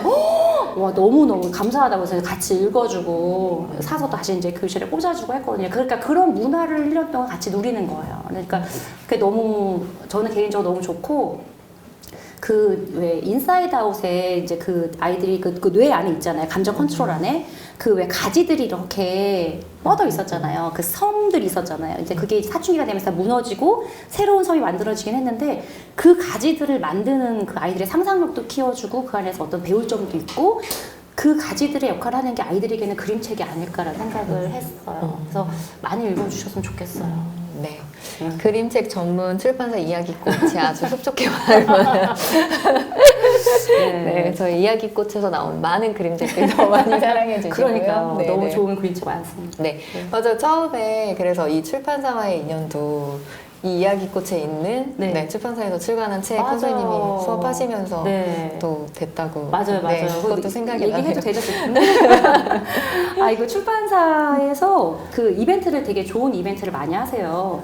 그 답답이와 도깨비라는 그림책이 나왔고 그 이제 그 이벤트로 뭘 했냐면 거기 안에서 이제 그 주문이 있거든요. 박수를 한 번 치고 뭐 고개를 돌리고 뭐 한 바퀴 돌고 엉덩이를 뭐 실룩실룩하고 이제 그 주문이 3가지가 나오는데 그 주문을 가지고 이제 동작을 만들어서 아이들의 영상을 찍어서 보내주면 그게 선정이 되면 아이들 수만큼 그림책을 보내주신다는 거예요. 그러니까 그 아이들 수가 아니라 이야기꽃 출판사에서 여태까지 펴낸 그림책을 다 보내주신다는 거예요. 한 권씩. 얼마나 탐이 나요. 그래가지고 그 애들 막 가면 만들어가지고 거기 이제 만들어서 애들 혹시 이제 얼굴 때문에 좀 창피할까봐 근데 애들 너무 밝게 잘 찍어줬었어요. 그것도 막 애들은 또 한 번 한 거 여러 번 찍으면 되게 싫어하거든요. 그냥 2번 찍었나? 그래서 이제 그걸 찍고 인스타에 올렸어요. 근데 대표님이 너무 마음이 좋으셔가지고 아마 그때 제가 알고 그냥 올려주시는데 다 보내주신 것 같아요. 애들 그림책 이만큼 받아가지고 애들 다 나눠주고 하나씩 다 나눠주고 그리고 상장도 받았어요. 도깨비가 주는 상. 그래서 이제 교실에 이제 한쪽에 이제 붙여놓고 그리고 항상 또 그 얘기를 계속 했죠. 저희끼리만 이제 그 아이들 찍었던 거 같이 막 한 번씩 같이 큰 소리로 이렇게 외쳐보기도 하고 동작도 해보고 그래서 이제 인스타가 저도 이야기꽃 출판사 대표님이 인스타로 보냈기 때문에 제 인스타를 알게 된 거죠. 그때가 제가 인스타를 처음 재작년에 시작했거든요. 얼마 안 됐어요. 팔로우도 얼마 안 되고. 그래서 거기에서 이제 아마 이 선생님은 뭐지 하고 이제 이렇게 들어와 보셨나 봐요. 이런 걸 그런 그림을 올리네. 아마 그래서 아마 좀 자주 들어와서 보셨나 봐요. 그래서 처음에 연락이 왔을 때는 아유 설마 어떻게 이렇게 책이 돼요? 라고 말씀을 드렸는데 정말 이게 기적처럼 이렇게 책으로 만들어 주셔가지고 너무 감사하죠. 그리고 저도 꽃이라는 단어를 너무 좋아해서 이야기꽃이라는 그 말 자체가 처음에 이제 그 이벤트 하기 전에 이야기꽃 출판사의 책들 아이들이 읽으면서 너무 좋았거든요. 그 이름 자체가. 근데 거기에서 책도 받고 거기에 이름이 딴 책까지 만들어줘서 전 너무 감사하죠. 네. 저는 선생님이 인스타에 이런 초일이들과 있었던 일들 올려주실 때부터 오랫동안 봐왔었거든요. 근데 이미 그때부터 이건 책이 되겠구나. 네, 이미 너무 재밌게 막 읽어서 그 생각은 하고 있었는데, 네. 저도 진짜 그림책이라는 게 아이들 그리고 뿐만 아니라 어떤 연령과도 뭔가 함께 소통하기에 진짜 좋은 도구구나. 네, 그런 생각을 정말 많이 했답니다. 네. 그러면 이거랑 좀 연관진 질문을 좀 드릴게요. 초일이를 좀 기록한다는 건 어떤 의미일지 궁금했어요. 이렇게 책이 나왔는데 뭔가 바쁜 생활 속에서 사실 이게 저는 그렇게 생각하거든요. 책은요. 먼저 쓴 사람이 임자예요. 그러니까 아마 다른 초등학교 1학년 선생님들도 이거 보면서 이거 우리 반에서도 흔하게 있는 일인데 거기서 지금 보면 아이들의 언어 생활 해가지고 양념 테이프 네, 그다음에 킹콩 가위 네, 그리고 맞아요. 이제 교장 선생님한테도 교장 선생님 그리고 또 교감 선생님한테도 교장 선생님 하는 이런 아이들의 언어 생활 근데 아마 다 어느 정도는 갖고 있었는데 이걸 딱 정리해서 정말 책을 한 권의 책으로 딱 펼쳐내시는 그게 진짜 그게 작가인 것 같아요. 그래서 뭔가 그런 바쁜 생활 속에서도 이런 그림을 그리시고 글을 쓰시고 하셨을 텐데 어떤 마음으로 이런 것들 계속 하셨는지 좀 궁금합니다. 처음에는 이거를 뭐 책으로 엮자 이런 생각 정말 1도 못했어요. 1도 못했고 이제 책에도 썼는데 그날 제가 막 너무 애들 때문에 이제 빵 터져요. 저 이제 빵 터졌다고 표현하거든요. 빵 터졌어요. 막 깔깔깔 웃었는데 집에 와서 이렇게 누우면서 그 생각이 다시 나면서 너무 이제 기분이 저도 모르게 좋아지는 거죠. 그리고 어떤 날은 내가 오늘 진짜 무조건 엄청 웃었는데 뭐 때문에 웃었지? 그게 이제 잘 또 기억이 가물가물하기도 하고. 근데 저희 남편은 이제 중학생, 고등학생을 가르치다 보니까 제가 하는 이야기가 재밌네. 그냥 그런 별로 감흥이 없어요. 그러니까 저는 저만이 더 오래 누리고 싶었던 거죠. 애들이 보는 너무 재미난 그런 광경들 제가 느꼈을 때 정말 저 스스로 빵 터졌다고 표현하는 그 순간순간들을 기록하면 너무 재밌겠다. 그래서 개인의 욕심으로 소리치는 기록을 하기 시작했고 원래 글을 써야 되는데 작가님처럼 열심히 부지런하지 못해서 글은 잘 못 쓰겠더라고요. 그게 하루 이틀 하다가 그냥 잊혀져서 그때 마침 아이패드 이제 그림을 처음 배우기 시작했고 근데 그것도 패드를 사서 그림을 배우기 시작한 것도 제가 이제 아이들에게 그 그림책을 많이 보여주는데 저도 교사인지라 뭔가 학습적인 거, 교훈적인 거를 던져주고 싶은데 딱 맞는 그림책이 없을 때가 있어요. 근데 그럴 때 제가 이야기 지어서 이제 애들이랑 수업을 하거든요. 근데 이제 한글 수업을 하면서 제가 이제 한글의 창제 원리를 가지고 이제 약간 이야기를 하나 만들었어요. 근데 그림이 있으면 좋겠다라고 생각이 들어서 처음에는 좀 무식하게 이제 도화지에다 그렸어요. 그려가지고 책처럼 스테이플러 찍어가지고 애들 이렇게 보여줬거든요. 애들 그것도 너무 좋아하는 거예요. 근데 이거 말고 이게 이제 애들이 저희 반은 책을 돌려보니까 거기에다가 막 낙서를 하는 거예요. 제가 그 원본 하나밖에 없는데 거기다 자기도 막 딱지 그려놓고 막 자기 이름 쓰고 막 이래가지고 지워도 자국이 남고 그래서 이거 안 되겠다. 조금 영구적으로 조금 볼 수 있는 그리고 이제 혹시나 주변에서 이제 좀 원하시면 공유할 수 있는 그런 그림책 형태를 만들었으면 좋겠다 해서 그래서 처음 이제 정말 무모한 도전 이제 패드를 산 거죠. 패드를 사서 처음에 사파리가 뭔지 사파리에서 뭐 들어가서 뭘 하는데 사파리가 뭔지 막 검색했는데 사파리 하니까 아프리카 초원 얘기만 나오고 도대체 사파리가 뭐지? 그래서 정말 며칠 헤맸어요. 그랬는데 보니까 그게 인터넷이더라고요. 왜 인터넷이라고 안 하고 사파리라고 하는지 잘 모르겠지만 그렇게 정말 아무것도 모르는 초짜가 처음에 패드를 사서 이제 그 그림은 어떻게 완성했어요. 이제 그래서 이제 동화책처럼 정말 나왔어요. 그것도 이제 이제 무료로 선생님들 보시라고 공유를 지금 하고 있거든요. 그래서 그거 하고 나서 그거 딱 끝나고 나니까 이제 아이패드로 가지고 그림 그리는 게 조금은 이제 익숙해진 거예요. 조금 이제 단순한 그림이긴 하지만 그래서 아 그래 글 쓰는 거 너무 내가 힘든데 그림 그리는 거는 좀 재미가 있더라고요. 그래서 이제 인스타에 처음에는 4컷, 5컷밖에 안 됐었어요. 되게 짧게 올리다가 이제 어느 순간 아 맞다 옛날 일도 있고 이제 뭐 작년 아이들 얘기도 있고 해서 이제 그리다 보니까 이제 양이 늘어났고 누구는 그래요. 그림 초일이 얼굴체도 많이 달라졌다고. 그러니까 처음 아이의 모습과 최근에 그린 아이의 모습은 조금 다르기도 하거든요. 그래서 네, 그렇게 시작을 했어요. 그래서 어떤 분이 그 DM으로 주셨어요. 이제 저 본인도 교사인데 이렇게 책으로 내신 선생님의 용기가 대단하다고. 그래서 제가 댓글로 제 용기보다는 출판사 대표님의 용기가 더 대단하다. 어떻게 이걸로 책을 내실 생각을 하셨는지 그렇게 댓글을 이제 보내드렸던 기억이 있는데요. 네, 그래서 개인적인 욕심의 기록이 시작이었습니다. 네. 네, 그거 결국 내가 하고 싶은 거 하는 게 결국 남을 또 돕는 일이랑 그렇게 멀리 있는 일이 아닌 것 같아요. 저는 되게 궁금했던 것들이거든요, 네. 정말. 그래서 개인적인 욕심을 다들 한번 부려보는 건 되게 좋은 것 같다는 생각이 듭니다. 지금 한글에 대한 이야기 좀 해주셨는데요.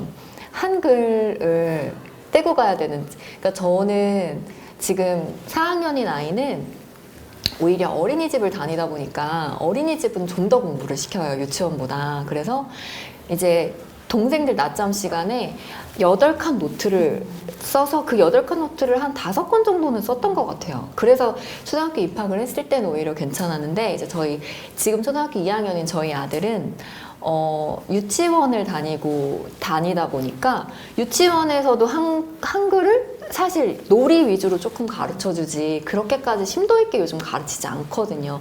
누리 교육과정에 우선 지금 들어가 있지도 않고 근데 또 학교에 막상 한글을 안 가르치고 들어간다고 생각을 하면 또 학부모 입장에서 걱정이 좀 되고 그래서 뭔가 한글에 대한 것뿐만 아니라 어쨌든 초등학교 1학년이면 이런 학습이 시작되는 시기잖아요. 그래서 이제 독자분께서 여쭤봐 주셨어요. 우리 아이에게 이것만큼은 1학년 때 꼭 가르쳐 주세요. 뭐 예를 들면 책 읽기, 연산, 알파벳. 그러니까 우리가 생각했을 때 이런 여러 가지 공부해야 하는 것들이 있지만 이거는 그래도 좀 하고 꼭 들어왔으면 좋겠다 하는 게 뭐가 있을까요? 한글은 정말 질문을 많이 받아요. 근데 솔직히 말씀드리면요. 한글을 깨치고 온 아이들이 솔직히 수업이라는 형태로 이제 학교 생활을 시작하니까 편한 건 사실이에요. 전혀 이제 모르는 친구들을 제가 이제 까막눈이라고 표현을 했는데 까막눈 친구들은 솔직히 좀 힘들 거예요. 왜냐면 그냥 혼자만 모르면 괜찮은데 옆에 애는 다 읽고 대답하고 그 상대적인 박탈감을 느끼는 거잖아요. 거기에 대해서 아무렇지도 않은 친구는 괜찮아요.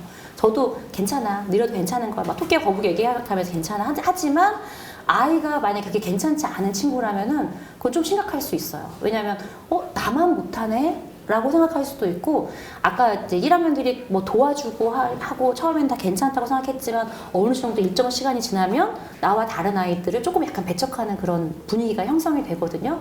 그럴 때 대부분 보면은 뭔가 잘 못하는 친구들이 또 거기에 해당되는 경우들이 좀 많이 있어서 진짜 안타까워요. 그러니까 저도 이제 일단은 3월에 아이들이 들어오면 까막눈이 몇 명인가를 먼저 빨리 파악을 하고 이제 정말 붙들어 놓고 남겨서도 막 가르치고 집에서도 계속 연락을 드리고 하거든요. 근데 이제 한글을 깨쳤다 안 깨쳤다 숫자를 안다 모른다. 근데 이거보다 그 전에 그 애들이 학습을 하려면 어느 정도 저희가 이제 운동을 할 때도 준비 운동을 하잖아요.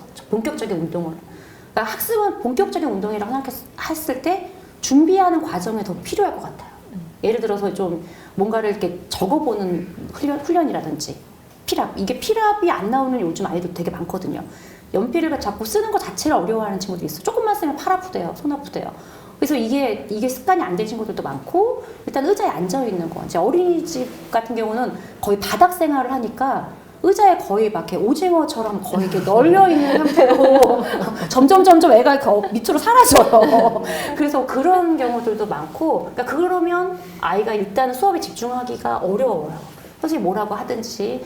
그래서 그런 약간 뭐랄까 저희가 이제 기본 학습 훈련이라고 하는데요. 그런 것들을 먼저 많이 만들어주는 게 좋을 것 같아요. 한글도 그냥 앉혀놓고 깍두기 공책에다 이렇게 쓰는 게 아니라 그 전에 이제 언어적인 솔직히 그런 것들을 많이 쏟아 부어줘야지 가능한 거죠. 그런 것도 하나도 안 하고 일단 너 써서 기억 니은부터 이렇게 쓰는 거는 아이들이 그걸 너무 누가 좋아하겠어요. 그래서 그런 것도 시작하는 게 아니라 그냥 감각을 좀 키운다. 왜 운동도 감각 있는 사람들이 이런저런 운동을 다 잘하잖아요.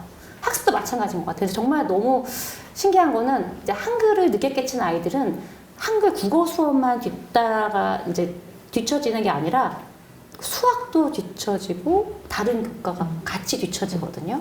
그래서 그 골든 타임이라고 하잖아요. 이제 언어를 배우는 그 학습 시기에도 골든 타임이 있대요. 그게 초등학교 저학년 시기라고 해요. 그래서 그때 잡아주지 않으면 실은 너무 어려워요. 제가 이제 그 한글에 한참 1학년 하면서 한글에 너무 이제 그 한쪽 빠져가지고 막 연수 열심히 다녀고 있었던 적이 있었는데요. 그때 그러더라고요. 언어적으로 1학년 저학년 때 부진한 아이가 초등학교 4학년, 5학년 때까지 부진일 확률이 88%나 그렇대요. 그러니까 거의 부진으로 가는 거예요. 그래서 그거를 그때 연수하자마자 막 찍어가지고 저는 그때 이제 어머니들이랑 단톡방을 했거든요. 단톡방에 그냥 올렸어요. 어머님 이렇게 언어 감각이 이렇게 중요하다는 거 중요합니다. 그래서 너무 학습적인 거 치우치지 마시고 책 진짜 많이 읽어주시고 그리고 이제 감각, 그러니까 말놀이 너무 좋은 것 같아요. 말놀이도 많이 해주시고 저는 이제 초등학교 저학년 아이들 동요도 많이 가르쳐 줬거든요. 이제 저희 반에서 가요는 제가 잘 이제 가끔 부르면 한때 그 사랑을 했다를 막 떼창처럼 부르던 시기가 있었어요. 그래서 제가 이제 사랑을 했어? 제가 이렇게 물어봤거든요. 이루지 못할 사랑을 했어? 막 이렇게. 그러면 이제 애들이 무조건 안 돼가 아니라 가사 생각해봐. 너 이렇게 노래 부를 때 사람들이 너 되게 굉장히 마음 아픈 사랑을 했구나 이렇게 생각할 수 있어. 이제 그러면서 동요를 진짜 많이 이제 좀 알려주는 동요가 너무 예뻐요. 단어들도 좋은 이제 어휘들도 많고 근데 작년에 이제 반달이라는 동요를 이제 아이들을 알려주는데 그 푸른 하늘 은하수 생각이 나잖아요. 그래서 이거 아는 사람 했더니 거의 없는 거예요.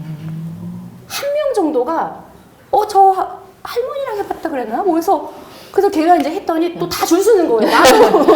나도 해달라고. 근데 이게 방법을 알아야 같이 해줄 수가 있잖아요. 그래서 이제 엄마한테 물어봐. 엄마는 아실 거야. 했는데 저희가 어릴 때 그렇게 흔하게 했던 그런 뭐 손유이라든지 이렇게 말놀이 같은 게 요즘 많이 없어졌구나. 그래서 조금 안타까웠거든요. 그래서 이제 그런 거 이제 약간 감각이라고 생각하고 접근하시면 좋을 것 같아요. 학습적인 감각. 네. 그래서 결국은 저 어렸을 때만 해도 국어라는 게 6차 교육 과정이어서 저희는 말하기, 듣기, 읽기, 쓰기 이렇게 나눠져서 이제 배웠었던 기억이 나거든요. 근데 우리가 되게 아이들한테 어렸을 때부터 읽기, 쓰기에 되게 집중하는 것 같고, 그러니까 말하기, 듣기라는 그 생활인으로서의 그 감각을 어렸을 때 익히는 게 되게 중요한 것 같다. 그런 생각을 하고 그러기에 참 그림책이 저는 그런 면에서 그림책을 참 많이 같이 아이는 듣고 또 같이 말하고 하는 그런 감각을 익히기에 충분히 이런 것들을 말에 더 많이 노출되는 게 다른 미디어 영상 매체보다 그림책 가지고 같이 놀고 하는 것들이 그게 결국은 학습으로 정말 이어지는 것 같다는 생각 지금 맞아요. 또 말씀해 주시면서 또 들었습니다. 그리고 지금 또 얘기해 주실 때 아이들이 모두 다 꽃이야 노래 저도 진짜 좋아하는데 그러니까 그 노래를 선생님이 가르쳐 주시고 그리고 나서 지금 불러보자 한 것도 아닌데 아이들이 그냥 그 노래를 꽃을 보면서 막 스스로 부르면서 올라왔던 그 모습이 이렇게 선생님이 만화로 그려주신 거에서 저도 눈에 너무 그려지는 거예요. 그래서 이 동요라는 감각이 정말 초등학교 저학년 아니면 이제 아이들이 잘 안 됐잖아요. 그래서 진짜 중요하구나. 예쁜 말들 진짜 많고 예쁜 생각들 진짜 많은데 저도 더 많이 들어야겠다. 네, 그런 생각도 했어요. 근데 독자분의 질문이에요. 영어 선행학습, 영어까지 이제 물어보시거든요. 맞아요. 영어 선행학습한 초일이들 비율은 어느 정도인지 물어보시는 분도 계셨어요. 실은 학교에 와서 이제 초등학교 저학년에는 영어 교과가 없으니까 그 아이들이 자기 영어 배웠던 실력을 뽐낼 시간이 없잖아요. 그러니까 저희가 파악은 안 돼요. 근데 작년에 저희 반에 한글보다 영어를 먼저 접한 친구예요. 그래서 한글은 굉장히 더뎌요. 근데 그 좀 독특하기도 했어요. 근데 저한테도 이게 뭐 하면 오케이 뭐, 그런 게 너무 스스럼 없이 나오는 거예요. 밥도 너무 늦게 먹는 친구거든요. 이거까지 먹고 올라와. 그러면 뭐 오케이 뭐 컴온 뭐 저한테 그런 말을 너무 스스럼 없이 쓰는 친구였는데 그러니까 걔는 애들이 와 쟤 영어 잘한다 막 이렇게 생각을 하는데 그 학습은 한글은 조금 많이 더뎠어요. 그래서 이게 이제 어머님한테도 이제 이렇게 연락해서 여쭤보니까 이제 아이 어릴 때 영어는 동요가 신나는 게 많잖아요. 그래서 그게 얘가 흥이 많더라고요. 그러니까 좀 동요를 틀어줘도 왜 그런 아이들 1학년들 그냥 주위에 아무 상관없이 일어나서 춤추는 애들이 있거든요. 그 동요 신나는 음악에 맞춰가지고 이 친구가 그런 친구예요. 막 자리 뺑글뺑글 돌면서 춤을 추는 그런 친구였는데 흥이 많다 보니까 영어 동요에 굉장히 반응을 많이 했대요. 그러니까 어머님이 영어 언어에 좋고 영어에 좀 관심이 있나 보다 해서 영어 비디오, 뭐 영어 동요 영어 비디오 솔직히 얼마나 재밌게 나와요. 한글도 좀 그렇게 나왔으면 좋겠어요. 한글은 그렇지 않아서 좀 상대적으로 아이들이 좀 더 어렵게 느끼는 것 같은데요. 그런데 모르겠어요. 장차적으로 그 아이가 이제 어떻게 뭐 이제 학습 생활을 할지 저도 이제 아직 지켜보진 못해서 감히 말씀드리기는 어려운데 영어를 하기 전에 아까 말씀드린 것처럼 그 한글이 아니더라도 언어적인 어떤 기본적인 감각 그런 근육들을 좀 어느 정도 만들어 놓고 그 다음에 얻는 게 좋을 것 같아요. 어쨌든 언어도 그런 감각이기 때문에 한글을 잘 습득한 친구들이 영어도 잘하는 것 같거든요. 그래서 그러니까 국어 잘하는 사람들이 영어도 잘한다고 하더라고요. 그러니까 이게 전혀 다른 나라 말이지만 어느 정도 영어라는 어떤 공통점이 있기 때문에요. 그래서 영어 일찍 한다고 글쎄요. 저도 영어 한때 이제 너무 막 미친 듯이 막 파서 공부했던 이제 어른이 돼서 적이 있었는데 저희가 쉽게 아이가 알파벳을 읽는다고 영어 잘한다고 뭐 이제 아까처럼 뭐 커먼 뭐 애플 뭐 이렇게 얘기한다고 해서 영어 잘한다고 할 수 있을까요? 원래 언어라는 거는 의사소통을 잘 하는 게 그 언어를 잘하는 거잖아요. 그래서 그냥 그거는 조금 어느 정도 시기가 된 후에 시작하는 게 좋을 것 같고요. 그 전에 그 한글이 주는 그런 언어적인 마시는 그런 감각들 그런 것들을 먼저 키워주시면 좋을 것 같아요. 네, 지금 얘기해 주시는데 문득 한글 용사 아이야가 생각이 났어요. EBS에서 나오는. 그래서 한글은 진짜 이렇게 너무 아쉽게도 되게 재미나고 뭔가 막 애들의 그 시선을 쏙 뺏는 그런 게 없는데 저희 아들이 그래서 그 한글 용사 아이야 보면서 아이야 그 봉이 있거든요. 그걸 집에서 혼자 막 만들면서 한글 공부를 같이 했던 그 기억이 지금 좀 났습니다. 네, 영어에 대한 또 이야기까지 나눠봤고요. 저희 여기 지금 계신 분들 중에 혹시 선생님께 직접 손 들고 궁금한 거 있으면 좀 여쭤봐 주셔도 너무 좋을 것 같아요. 네, 혹시 네네. 두 가지 질문이 있는데요. 네, 잠시만요. 네. 혹시 조금 마스크 벗고 한번 해주셔도 될까요? 소리가 좀 더 요즘요, 초등학교에서 수업을 하면 진짜 힘든 게 애들 다 마스크를 쓰고 소리도 되게 작아요. 그러면 얘가 얘기한 건지 얘가 얘기한 건지 얘기한 건지는 모르겠어서, 네. 감사합니다. 네네. 두 가지 질문인데요. 떨려. 갑자기 되게 떨려. 어떻게 제가 초등학교 6학년 아이하고 2학년 아이를 기르고 있는데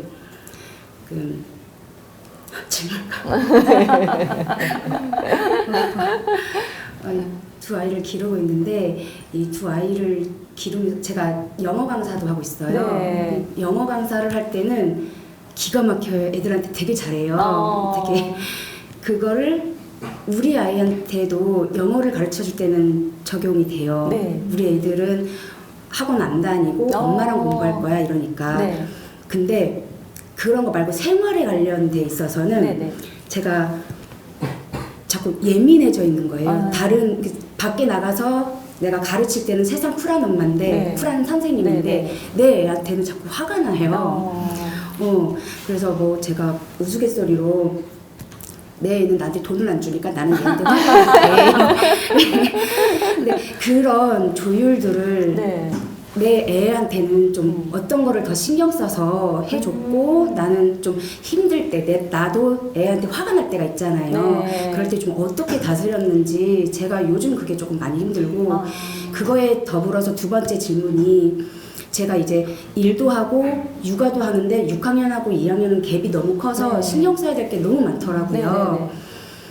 그러니까 일과 육아 그리고 일상생활 주부로서의 삶을 다 완벽히는 하고 싶으니까 네. 나를 잃어버리는 거예요. 맞아요. 예. 제가 갑자기 얘네가 조금 더 커가지고 밖에서 놀이터에서 놀다가 오는데 제가 아무것도 할 게 없으니까 허무해지는 거예요. 그럴 때 이제 선생님은 어떻게 견뎌내셨는지 이거는 이제 작가로서가 아니고 워킹맘으로서 또 한번 조언을 듣고 싶었어요. 일단 저는 별로 좋은 엄마는 아니에요. 근데 저도 그런 혼란의 시기 저희 지난주에도 실은 만났거든요. 작가님. 너무 이중인격자 같다고. 저도 밖에서의 저와 집에서의 저는 완전 다른 사람 같아요. 그래서 한동안 그게 되게 죄책감이 느껴졌었고, 근데 아이는 글쎄요. 얼마 전에 유퀴즈에 김혜자 선생님이 나오셨는데 그 편을 보면 제가 되게 많이 위로를 받았어요. 이 김혜자님도 연기가 제 생활의 가장 큰 부분이었기 때문에 나는 빵점 엄마, 빵점 아내다. 근데 내가 엄마 노릇도 제대로 못하고 아내 노릇도 못하는데 연기까지 못하면 안 되지 않겠냐. 그래서 내가 엄마 노릇을 못하지만 우리 아이들로 하여금 와 정말 훌륭한 배우라는 그런 사람들의 얘기를 듣게 하고 싶었다는 거예요. 제가 거기에서 완전히 큰 위로를 받았거든요. 왜냐면 저는 솔직히 이제 제가 워킹맘이긴 하지만 초등학교는 저희 아이들이 같이 다녔어요. 학교에서 제가 어떻게 생활하는지 또 아이들이 다 봤어요.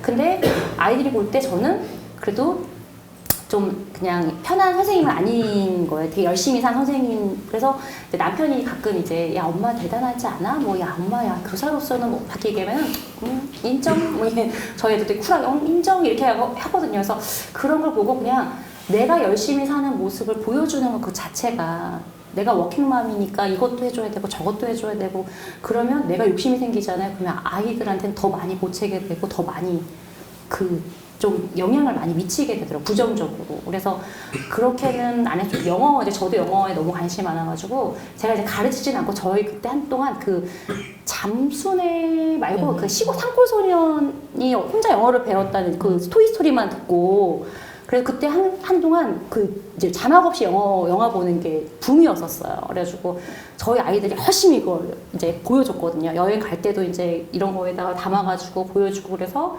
근데 영어를 잘하진 않아요. 그래서 이제 그렇게 하면서 저도 모르게 자꾸 욕심이 생기는 거예요. 이게 조금 더 해주고 더 해주고 더 해주고 그럴 때 남편이 저희 남편은 이제 중학교인데 이거 듣고 있을 수 있는데 딱 선을 긋더라고요. 야, 초등학교 때까지는 네가 해, 네가 전문가니까 중학교부터 내가 할게, 내가 이제 지도할게. 그래서 거의 초등학교 때 손을 놓으셨어요. 그러니까 저도 중학교 올라가고 저도 손을 놨고 이제 그렇게 해서 이제 키웠는데 네가 너무 이제 보채는 그런 느낌이 자기가 볼 때 좀 그때 야 너 그래 농담으로 야 너 가끔 괴모 같아 이렇게 얘기를 해서 그게 제가 아직도 이제 기억 못할 거예요. 기억에 남더라고요. 그래서 내가 아이한테 내가 그 욕심을 부리는구나. 그 저도 좀 약간 완벽주의적인 성향이 있어서 한번 제가 꽂히면 내가 이제 지금 다 커서 애들이 다 컸거든요. 얘기해요. 내가 니네한테 안 꽂힌 거를 고맙게 생각해야 돼. 내가 니네를 육아를 내가 완벽하게 하자고 내가 너희들한테 꽂혔으면 너네 엄청 피곤하게 살았을 거야. 이렇게 얘기를 이제 우스갯소리를 지금 하는데 지금은 그냥 대한민국의 한 국민과 함께 동거한다는 느낌? 그냥 사회인으로서 잘 컸구나 이렇게 생각이 드는데요. 저는 어느 순간 이제 교사를 너무 잘하고 싶으니까 그쪽에 많이 에너지를 쏟다 보니까 솔직히 좀 자연스럽게 좀 이렇게 손에서 많이 떠난 경우도 있고 좀 남편이 좀 너 너무 방임하면서 키우는 거 아니야? 이제 어느 순간 이제 그렇게 했다가 어릴 때 아닌 것 같아서 이제 그렇게 자유롭게 그리고 이제 그때 한때 그런 저도 이제 저와 나는 누구인가라는 고민과 그다음에 이제 아이들에 대한 걸 고민했을 때 애니어그램 공부를 한동안 했어요. 근데 그때 알았어요. 내 아이지만 나와 너무나 다른 성향을 갖고 있는 아이들이구나. 근데 내가 내 시선으로 이 애들을 본다는 거는 얘들한테 너무 가혹한 거구나. 그래서 그냥 존중해줬어요. 하고 싶은 대로 하라고. 그리고 남편한테도 얘기했어요. 자기가 우리가 교사고 저희는 시골이거든요. 그래서 교사의 자녀니까 이래야 돼. 라는 그런 부모로서의 욕심을 갖지 말자 그랬어요. 교사의 자녀니까 쟤는 공부도 잘할 거야. 그리고 뭐 대학도 잘 갈 거야. 뭐 이런 거를 사람들이 그렇게 시선을 보는데 거기에 우리 동조하지 말자. 그래서 이제 저희가 초등학교 저학년 때 왜 서울로 뭐 하다못해 의정부로 저희 포천에 살거든요. 이사 가지 않냐는 질문을 되게 많이 받았어요. 근데 저도 제 욕심을 알기 때문에 제가 그런 분위기에 합류하면 아이들이 엄청 다그쳤을 거라고 생각이 들어요. 그래서 그때 남편이랑 결정했어요. 우리는 그냥 포천에서 편하게 사는 게 좋겠다고. 그래서 워킹맘으로서 그거를 다 워킹맘 솔직히 너무 가혹한 단어예요.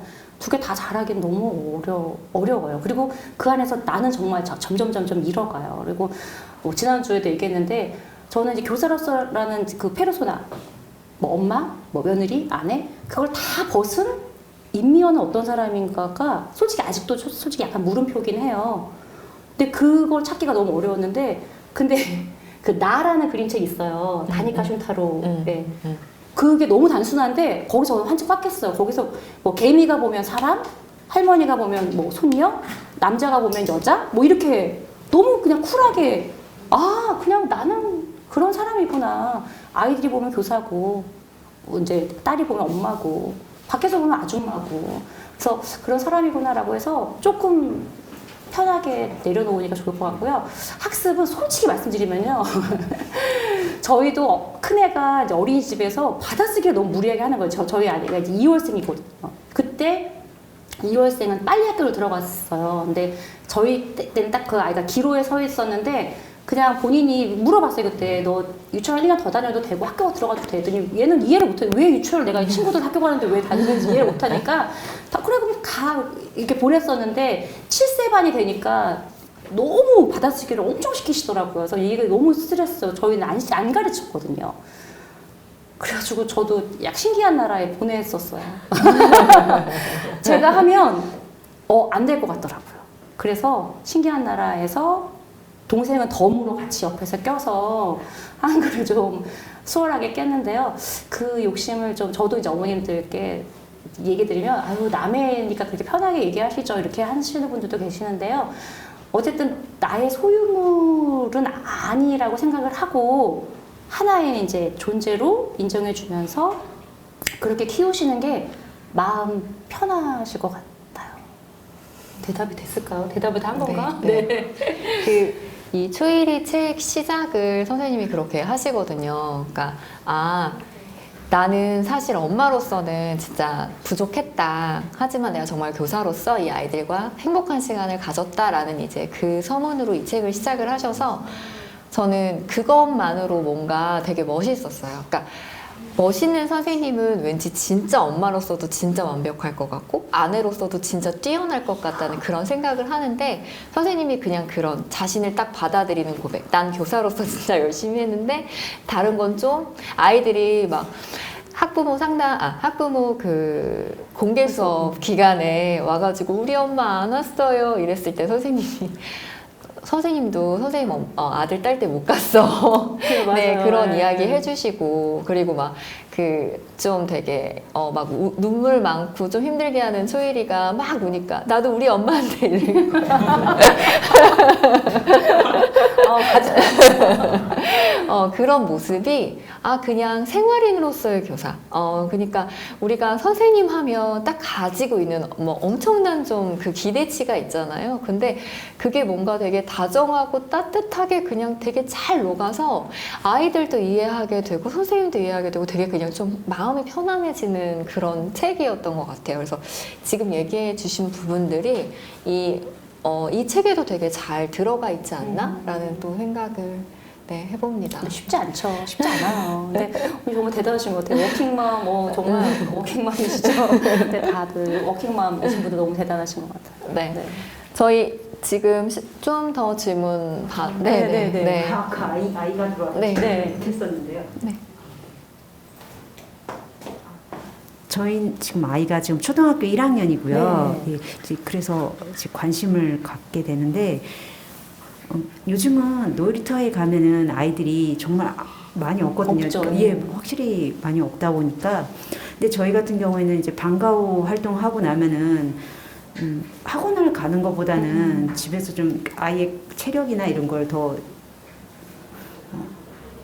좀 쉬게 하는 편이에요. 네. 근데 이제 그렇다고 해서 집에만 있으면 너무 답답하니까 이제 그 놀이터에 나가면 진짜 너무 정말 아무도 없는 게 현실이라서 뭐 근처에 있는 이제 이런 뭐 도서관에 이제 자주 가는 네. 편이긴 한데 이제 궁금한 게 이렇게 놀려도 되는 것일까? 때로는 너무 네네네네. 없어요, 정말. 네. 아이 혼자서 굴러다녀요. 그 미끄럼틀에서 구르고 그냥 그 바닥에서 흙이 아닌 게 다행이다고 생각할 정도로 굴러요, 그냥. 그리고 이런 현실에서 네. 이게 괜찮은 걸까? 내가 지금 이렇게 아이 이렇게 해도 되는 것일까? 그러니까 좀 심심한 시간도 있어야 된다. 또 어떻게 들어가지고 그래서 네네. 그래 그러면 심심한 시간을 갖는 거야라고 스스로 위로를 하면서 그렇게 하는데 네.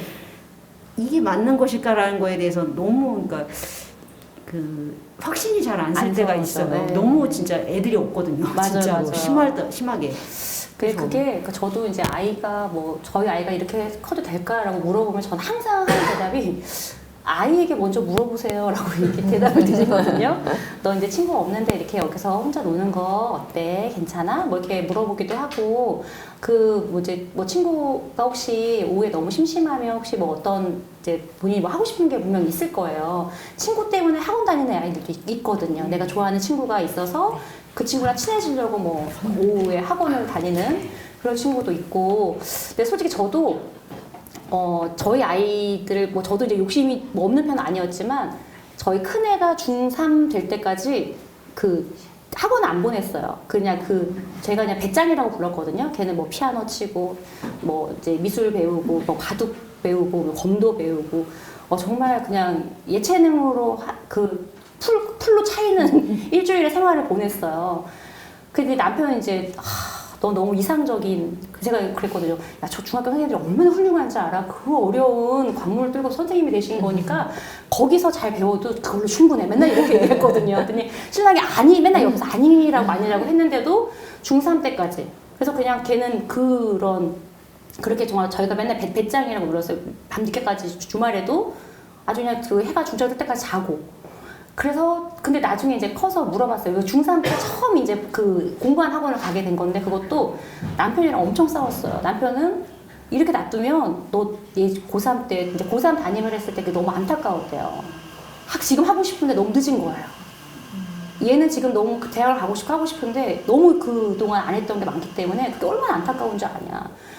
그래서 아니야 기본만 잘하면 돼. 나는 이제 저는 그렇게 생각을 했는데 어릴 때 아니면 이런 것도 배울 수가 없어. 그게 굉장히 부딪혀서 그렇게 싸웠더니 저희 아들도 마음이 여리거든요. 눈물을 툭툭 흘리면서 식탁에 듣더니 그냥 제가 학원을 갈게요 이러더라고요. 그래서 알았어. 그러면 학원은 네가 알아봐.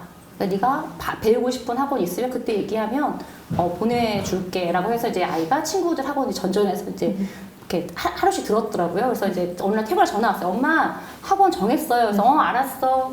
그 다음날 이제 카드로 이제 전 등록해주고 뭐 어떤 학원인지 뭐 선생님 어떤 전혀 묻지도 않았어요. 아이가 선택한 거니까 그렇게 다녔는데, 그러니까 이제 그런 아이 그래서 이제 나중에 커서 물어봤어요. 그랬더니 학습이 조금 솔직히 딸리는 건 마찬가지였었어요. 그리고 이제 그 아이가 동생한테 야, 너 학원 다닐 거면 좀 빨리 다녀 이렇게 충고해주더라고요. 학원 갔더니 할 게 너무 많다는 거예요. 그래서 이제 안 했던 게 많아가지고 이제 그러면서 이제 저희가 가끔 이제 얘기를 하면서 만약에 그런 이제 어릴 때 그렇게 보냈으면 어땠을 것 같아? 아니면 네가 보냈던 그런 이제 배짱이 시절 얘기를 하면서 저는 그게 너무 좋았거든요. 아이가 가끔 스트레스 받을 때 막 피아노 한번 쳐보고 막 기타 한번 쳐보고 이런 게 너무 좋아. 지금은 여느 아이들과 마찬가지로 게임을 하지만 가끔씩 그거 잊지 않고 있는 게 저는 너무 감사하게 생각을 하거든요. 그 감성을 갖고 있다는 게. 그랬더니 지금 아이도 그래요. 그래서 솔직히 이제 대학을 뭐 그렇게까지 뭐 좋은 데 가지 않았고 재수도 했고 그렇지만 자기는 그 생활에 만족한다고 하더라고요. 그리고 이제 친구 관련해서도 어머님들이 한 달밖에 안 됐는데 우리 애가 친구가 없는 것 같아요 라고 엄청나게 심각한 고민을 하세요. 근데 한 달밖에 안 됐는데 친구를 어떻게 사귀어요? 실은 그 중간에도 여러 번 친구 관계가 바뀔 수가 있잖아요. 그래서 일단 아이가 괜찮은지 항상 물어보거든요. 아이는 솔직히 초등학교 저학년에서 노는 거 보면요, 옆에 붙어는 있지만 각자 다른 거하고 놀거나 다른 얘기하거나 저희가 볼 때는 둘이 사이가 좋은 것처럼 보이잖아요. 근데 그냥 단지 옆에 있는 경우가 많거든요. 별로 그렇게 관계가 형성되지 않아요. 학원을 다니면서 아니면 엄마들끼리 뭐 친구가 지내면서 이렇게 만들어지거든요. 근데 그럴 때도 아이한테 좀 어머니 아이한테 물어보셨어요? 학교에서 심심하다고 하나요? 아이가 학교에서 친구가 없어서 힘들다고 하나요? 이렇게 물어보면 대부분은 아니요. 뭐 본인이 느끼기에 이제 계속 물어보니까 너 오늘 누구랑 놀았어? 뭐 누구랑 얘기했어? 지금 얘기한 친구가 없다고 와서 고민하시는데 그 이제 아이는 또 그렇지 않은 경우들도 있거든요. 그래서 그런 게 고민돼. 저는 이제 1학년이지만 애들한테 솔직히 그렇게 다 물어보는 편이에요. 그래서 그렇게 노는 거 엄마는 조금 걱정이 되기도 하는데 심심할까봐 너는 어때? 이렇게 한번 얘기해 보시면 어떨까 싶어요. 제가 질문이 한 네. 세 가지 정도 네. 되는데요. 이제 하나는 더 아이가 책 읽는 거를 좋아해서 네. 지금은 그림책보다는 만화책으로 지금 자꾸 빠지고 있는데 네. 담임 선생님도 네. 만화책보다는 그림책을 좀 많이 네. 읽게 해주라고 말씀을 네. 해주시거든요. 네. 근데 어느 순간부터 만화책을 자꾸만 찾게 돼가지고 네. 네. 이제 궁금함이 생긴 거예요. 네. 이게 만화책과 그림책의 그러니까 대략적으로는 이해가 가기도 네. 하지만 네. 또 한편으로는 이미 만화책이 점점 빠지고 있는 아이한테 네. 이 책보다는 이 그림책이 더 좋아라고 이렇게 해야 되는 거, 인도해야 되는 것일까? 그 갑자기 갈등이 생기더라고요. 네. 그러니까 도서관에 갔을 때. 네, 네. 그래서 그걸 어떻게 혹시 네. 어머님은 어떠세요? 만화책을 보는 게 걱정되세요? 아니면 그냥 만화책이라도 책을 계속 끼고 있는 게 괜찮으세요? 저는 만화책이라도 책을 끼고 있는 게 낫지 않을까라고 생각을 했는데 선생님께서 네. 만화책보다는 그림책으로 그쵸? 읽게 해주세요 해주시니까 네. 그럼 내가 잘못된 건가? 맞아요. 그런 생각이 문득 들어와가지고 네. 그래서 그럼 다시 그림책 이거보단 이게 더 좋아 이러면 슬그머니 이렇게 해줘야 되나? 그 갈등이 생기더라고요. 맞아요. 네. 근데 아이가 착하면 이렇게 읽는 척을 하겠죠. 엄마가 그렇게 그렇죠. 보라 그랬으니까 볼 거야. 근데 근데 이게 무슨 의미가 있을까 싶어서요. 이것도 네. 역시 어머님 괜찮으시잖아요. 그러니까 저희가 네. 이제 어머님들이 가장 많이 흔들리게 하는 분이 옆집 엄마. 옆집 엄마. 그러니까 가장 어머님들 많이 흔드시거든요. 옆집 어머님도 그렇지만 가장 선생님께서 맞아, 선생님도. 선생님께서 그림책으로 맞아. 그러니까 인도해 주세요라고 하시니까 네. 그럼 내가 그림책으로 이제 옆으로 자꾸만 끼어들어야 되나? 그 갈등이 생기더라고요. 근데 저희 작년에 이제 저희가 포천에 살거든요. 이제 김영하 작가님이 한번 이제 포천에 오신 적이 있었는데 그분이 독서를 왜 하는가라는 강연을 해주셨어요.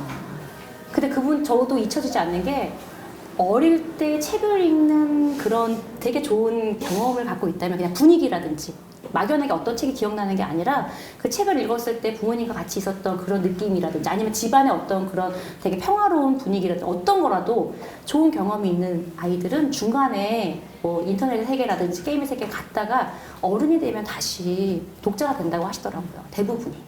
그래서 어릴 때 책을 많이 읽히고 제대로 읽히고 뭐 이걸 이렇게 교육적으로 접근하지 말고 그런 책과의 관련된 좋은 경험을 많이 만들어주는 게 좋다는 얘기를 하셨고 저도 되게 공감이 많이 됐거든요. 그래서 저는 그게 괜찮다면 저는 솔직히 이제 아이하고도 그런 얘기 할 수 있을 것 같아요. 그 정도 책을 많이 읽는 친구라면 엄마 좀 그런 얘기 들어서 엄마는 괜찮은데 좀 걱정되는데 너는 어때? 이렇게 얘기를 해보고 그게 이제 아이랑 뭐 그게 약속을 할 수 있잖아요. 만화책 읽지만 뭐 일주일에 하루 정도는 뭐 그림책 읽는 날 뭐 이렇게 해서 한번 우리 집만의 어떤 이벤트처럼 한번 해볼까? 뭐 이렇게도 제안할 수 있을 것 같고 저는 이제 아이한테 먼저 물어보고 아이를 보는 게 더 맞는 것 같아요. 그리고 또 한 가지가요. 네. 학교에서 요즘 이제 ARE 교육이라든가 네. 이제 이걸 부쩍 말씀 많이 하시더라고요. 네, 네, 네. 그러시면서 말씀하신 게 스마트 패드로도 교육을 할 수 있다. 네. 근데 그 스마트 패드 교육이 지금 네. 다른 초등학교에서도 다 같이 하는 건지 네. 스마트 교육이라는 건 도대체 어떤 건지 스마트 패드로 교육한다는 거 상상이 되지가 않더라고요. 그냥 용어로만 말씀을 해주시니까. 맞아요. 그래서 한번 네, 그쵸. 담임 선생님께 못 여쭤봤는데 맞아요. 이 자리를 네네네네. 빌어서 좀 여쭤봅니다. 저는 학습지가 요즘 다 스마트 패드로 한다는 거 정말 몇 년 전에 깜짝 놀랐어요. 다 종이로 하는 줄 알았거든요. 그랬더니 다 그래서 집에 모든 아이들이 패드가 그러니까 원격 수업할 때 저희가 다 조사했거든요. 집에 원격 수업을 받을 수 있는 기기가 있는지.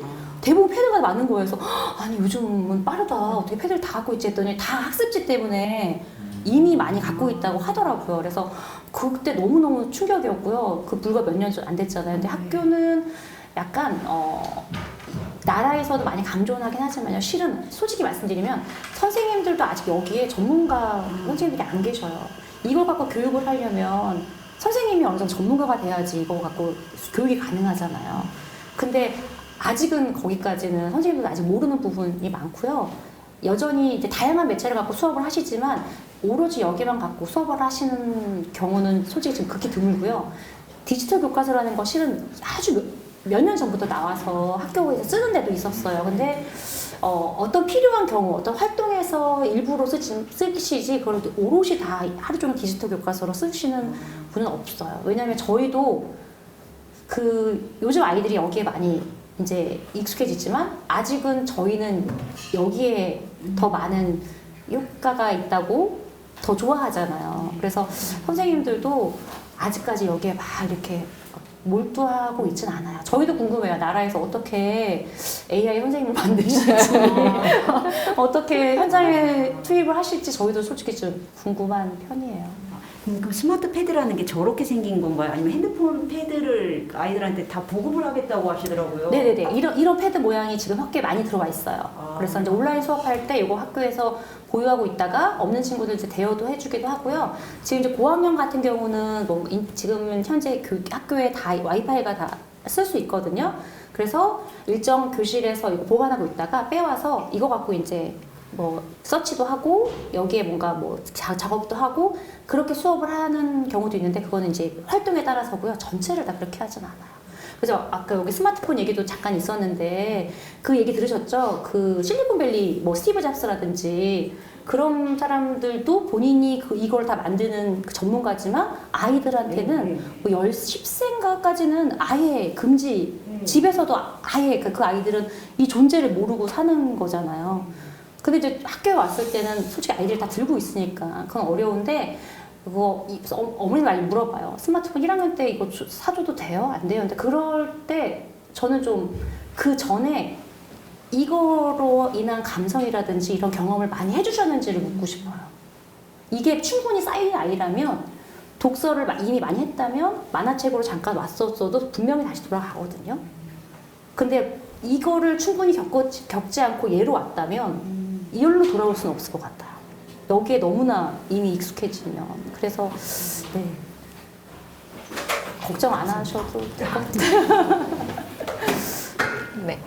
저희 네, 지금 시간이 다 네. 되어서요. 이렇게 마무리를 우선 하고요. 혹시 여기 현장에 계신 분들 중에 더 궁금한 게 있으시면 시간 더 있으실 거예요. 좀 더 남아서 또 저보다 더 전문가분 계셔가지고 네, 이야기를 나눠봐도 될 것 같습니다. 제가 진짜 초일이를 기록한다는 게 어떤 의미일까? 우리가 무언가 기록한다는 게 어떤 의미일까를 이 책을 통해서 정말 많이 느꼈고요. 그래서 정말 쓰는 게 쉽지 않았겠지만 이 쓰는 힘으로 초등학교 1학년 담임을 8년, 또 교직생활 23년을 하시지 않았을까라는 생각이 들어요. 그래서 저 정말 어린이들이 좋거든요.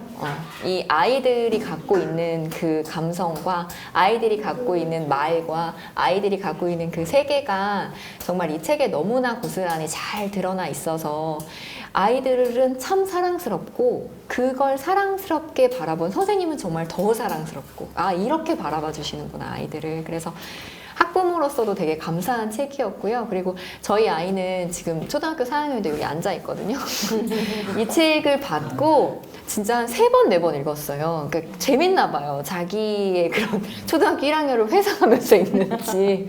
그래서 아이들과 함께 읽어봐도 진짜 참 좋은 책이구나. 네, 그런 생각을 했습니다. 오늘 책에 대한 이야기 나눌 수 있어서 감사했고요. 마지막 네. 한 말씀 해주시고 저희 마치면 될 것 아닙니다. 같습니다. 그리고 네. 그 어쨌든 이제 부모에서 이제 학부모가 되시는 거잖아요. 여기 썼는데 고등학교 3학년 끝나면 이제 학부모라고 더 이상 불리지 않아요. 학부모라고 불리는 시간이 정해져 있더라고요. 그리고 학자라 생각하니까 아까 다 학습적인 걸 생각하시잖아요. 내가 뭔가를 아이가 배워야 되고 해줘야 되고 뭔가 뒷받침해줘야 될 것 같은. 근데 공부보다도 그 아까 누누이 말씀드리지만 아이의 현재 상태를 좀 잘 보시고 내가 어떤 점에 도와줘야 될지 아니면 때로는 좀 한 발짝 물러서서 아이를 지켜보고 기다려줘야 되는지를 좀 부모님들 잘 보시고 너무 이제 흔들리지 마시고 본인의 어떤 그런 꿋꿋한 그런 마음으로 나가셨으면 좋겠고요. 이제 마지막 한 말씀만 드릴게요. 그 우영우가 한동안 이제 유행이야. 저도 이제 드라마를 안 보다가 하도 우영우영우해서 한 중간부터 이제 보기 시작했는데 너무 인상적인 장면이 그 새로운 공간에 들어갈 때 이렇게 들어가잖아요. 유치원을 다니던 아이들이 이제 초학교에 들어올 때는 얼마나 다른 세상에 들어오겠어요. 어떤 아이들은 이렇게 해서 들어와야 될 것 같고, 어떤 아이들이 그냥 벌컥 들어와도 아무렇지도 않은 친구들이 있을 수도 있고, 어떤 친구는 100, 1000을 세도 이제 문턱을 넘기가 어려운 친구들도 있을 것 같아요. 사춘기라는 그 시기가 저희가 중2병에서 너무나 이제 그 변화를 겪는 중요한 시기라고 하지만 어떻게 보면 초일이라는 그 시기도 이제 유치원에서 이제 학생이 되는 그 장장 6년, 3년 또는 대학원까지 그 엄청난 여정을 처음 시작하는 발걸음을 내디는 시기잖아요. 그래서 그 사춘기 못지않게 저희가 왜 중2병 아이를 건드려서 무서워 잘 건드리지도 않잖아요. 되게 눈치 보고.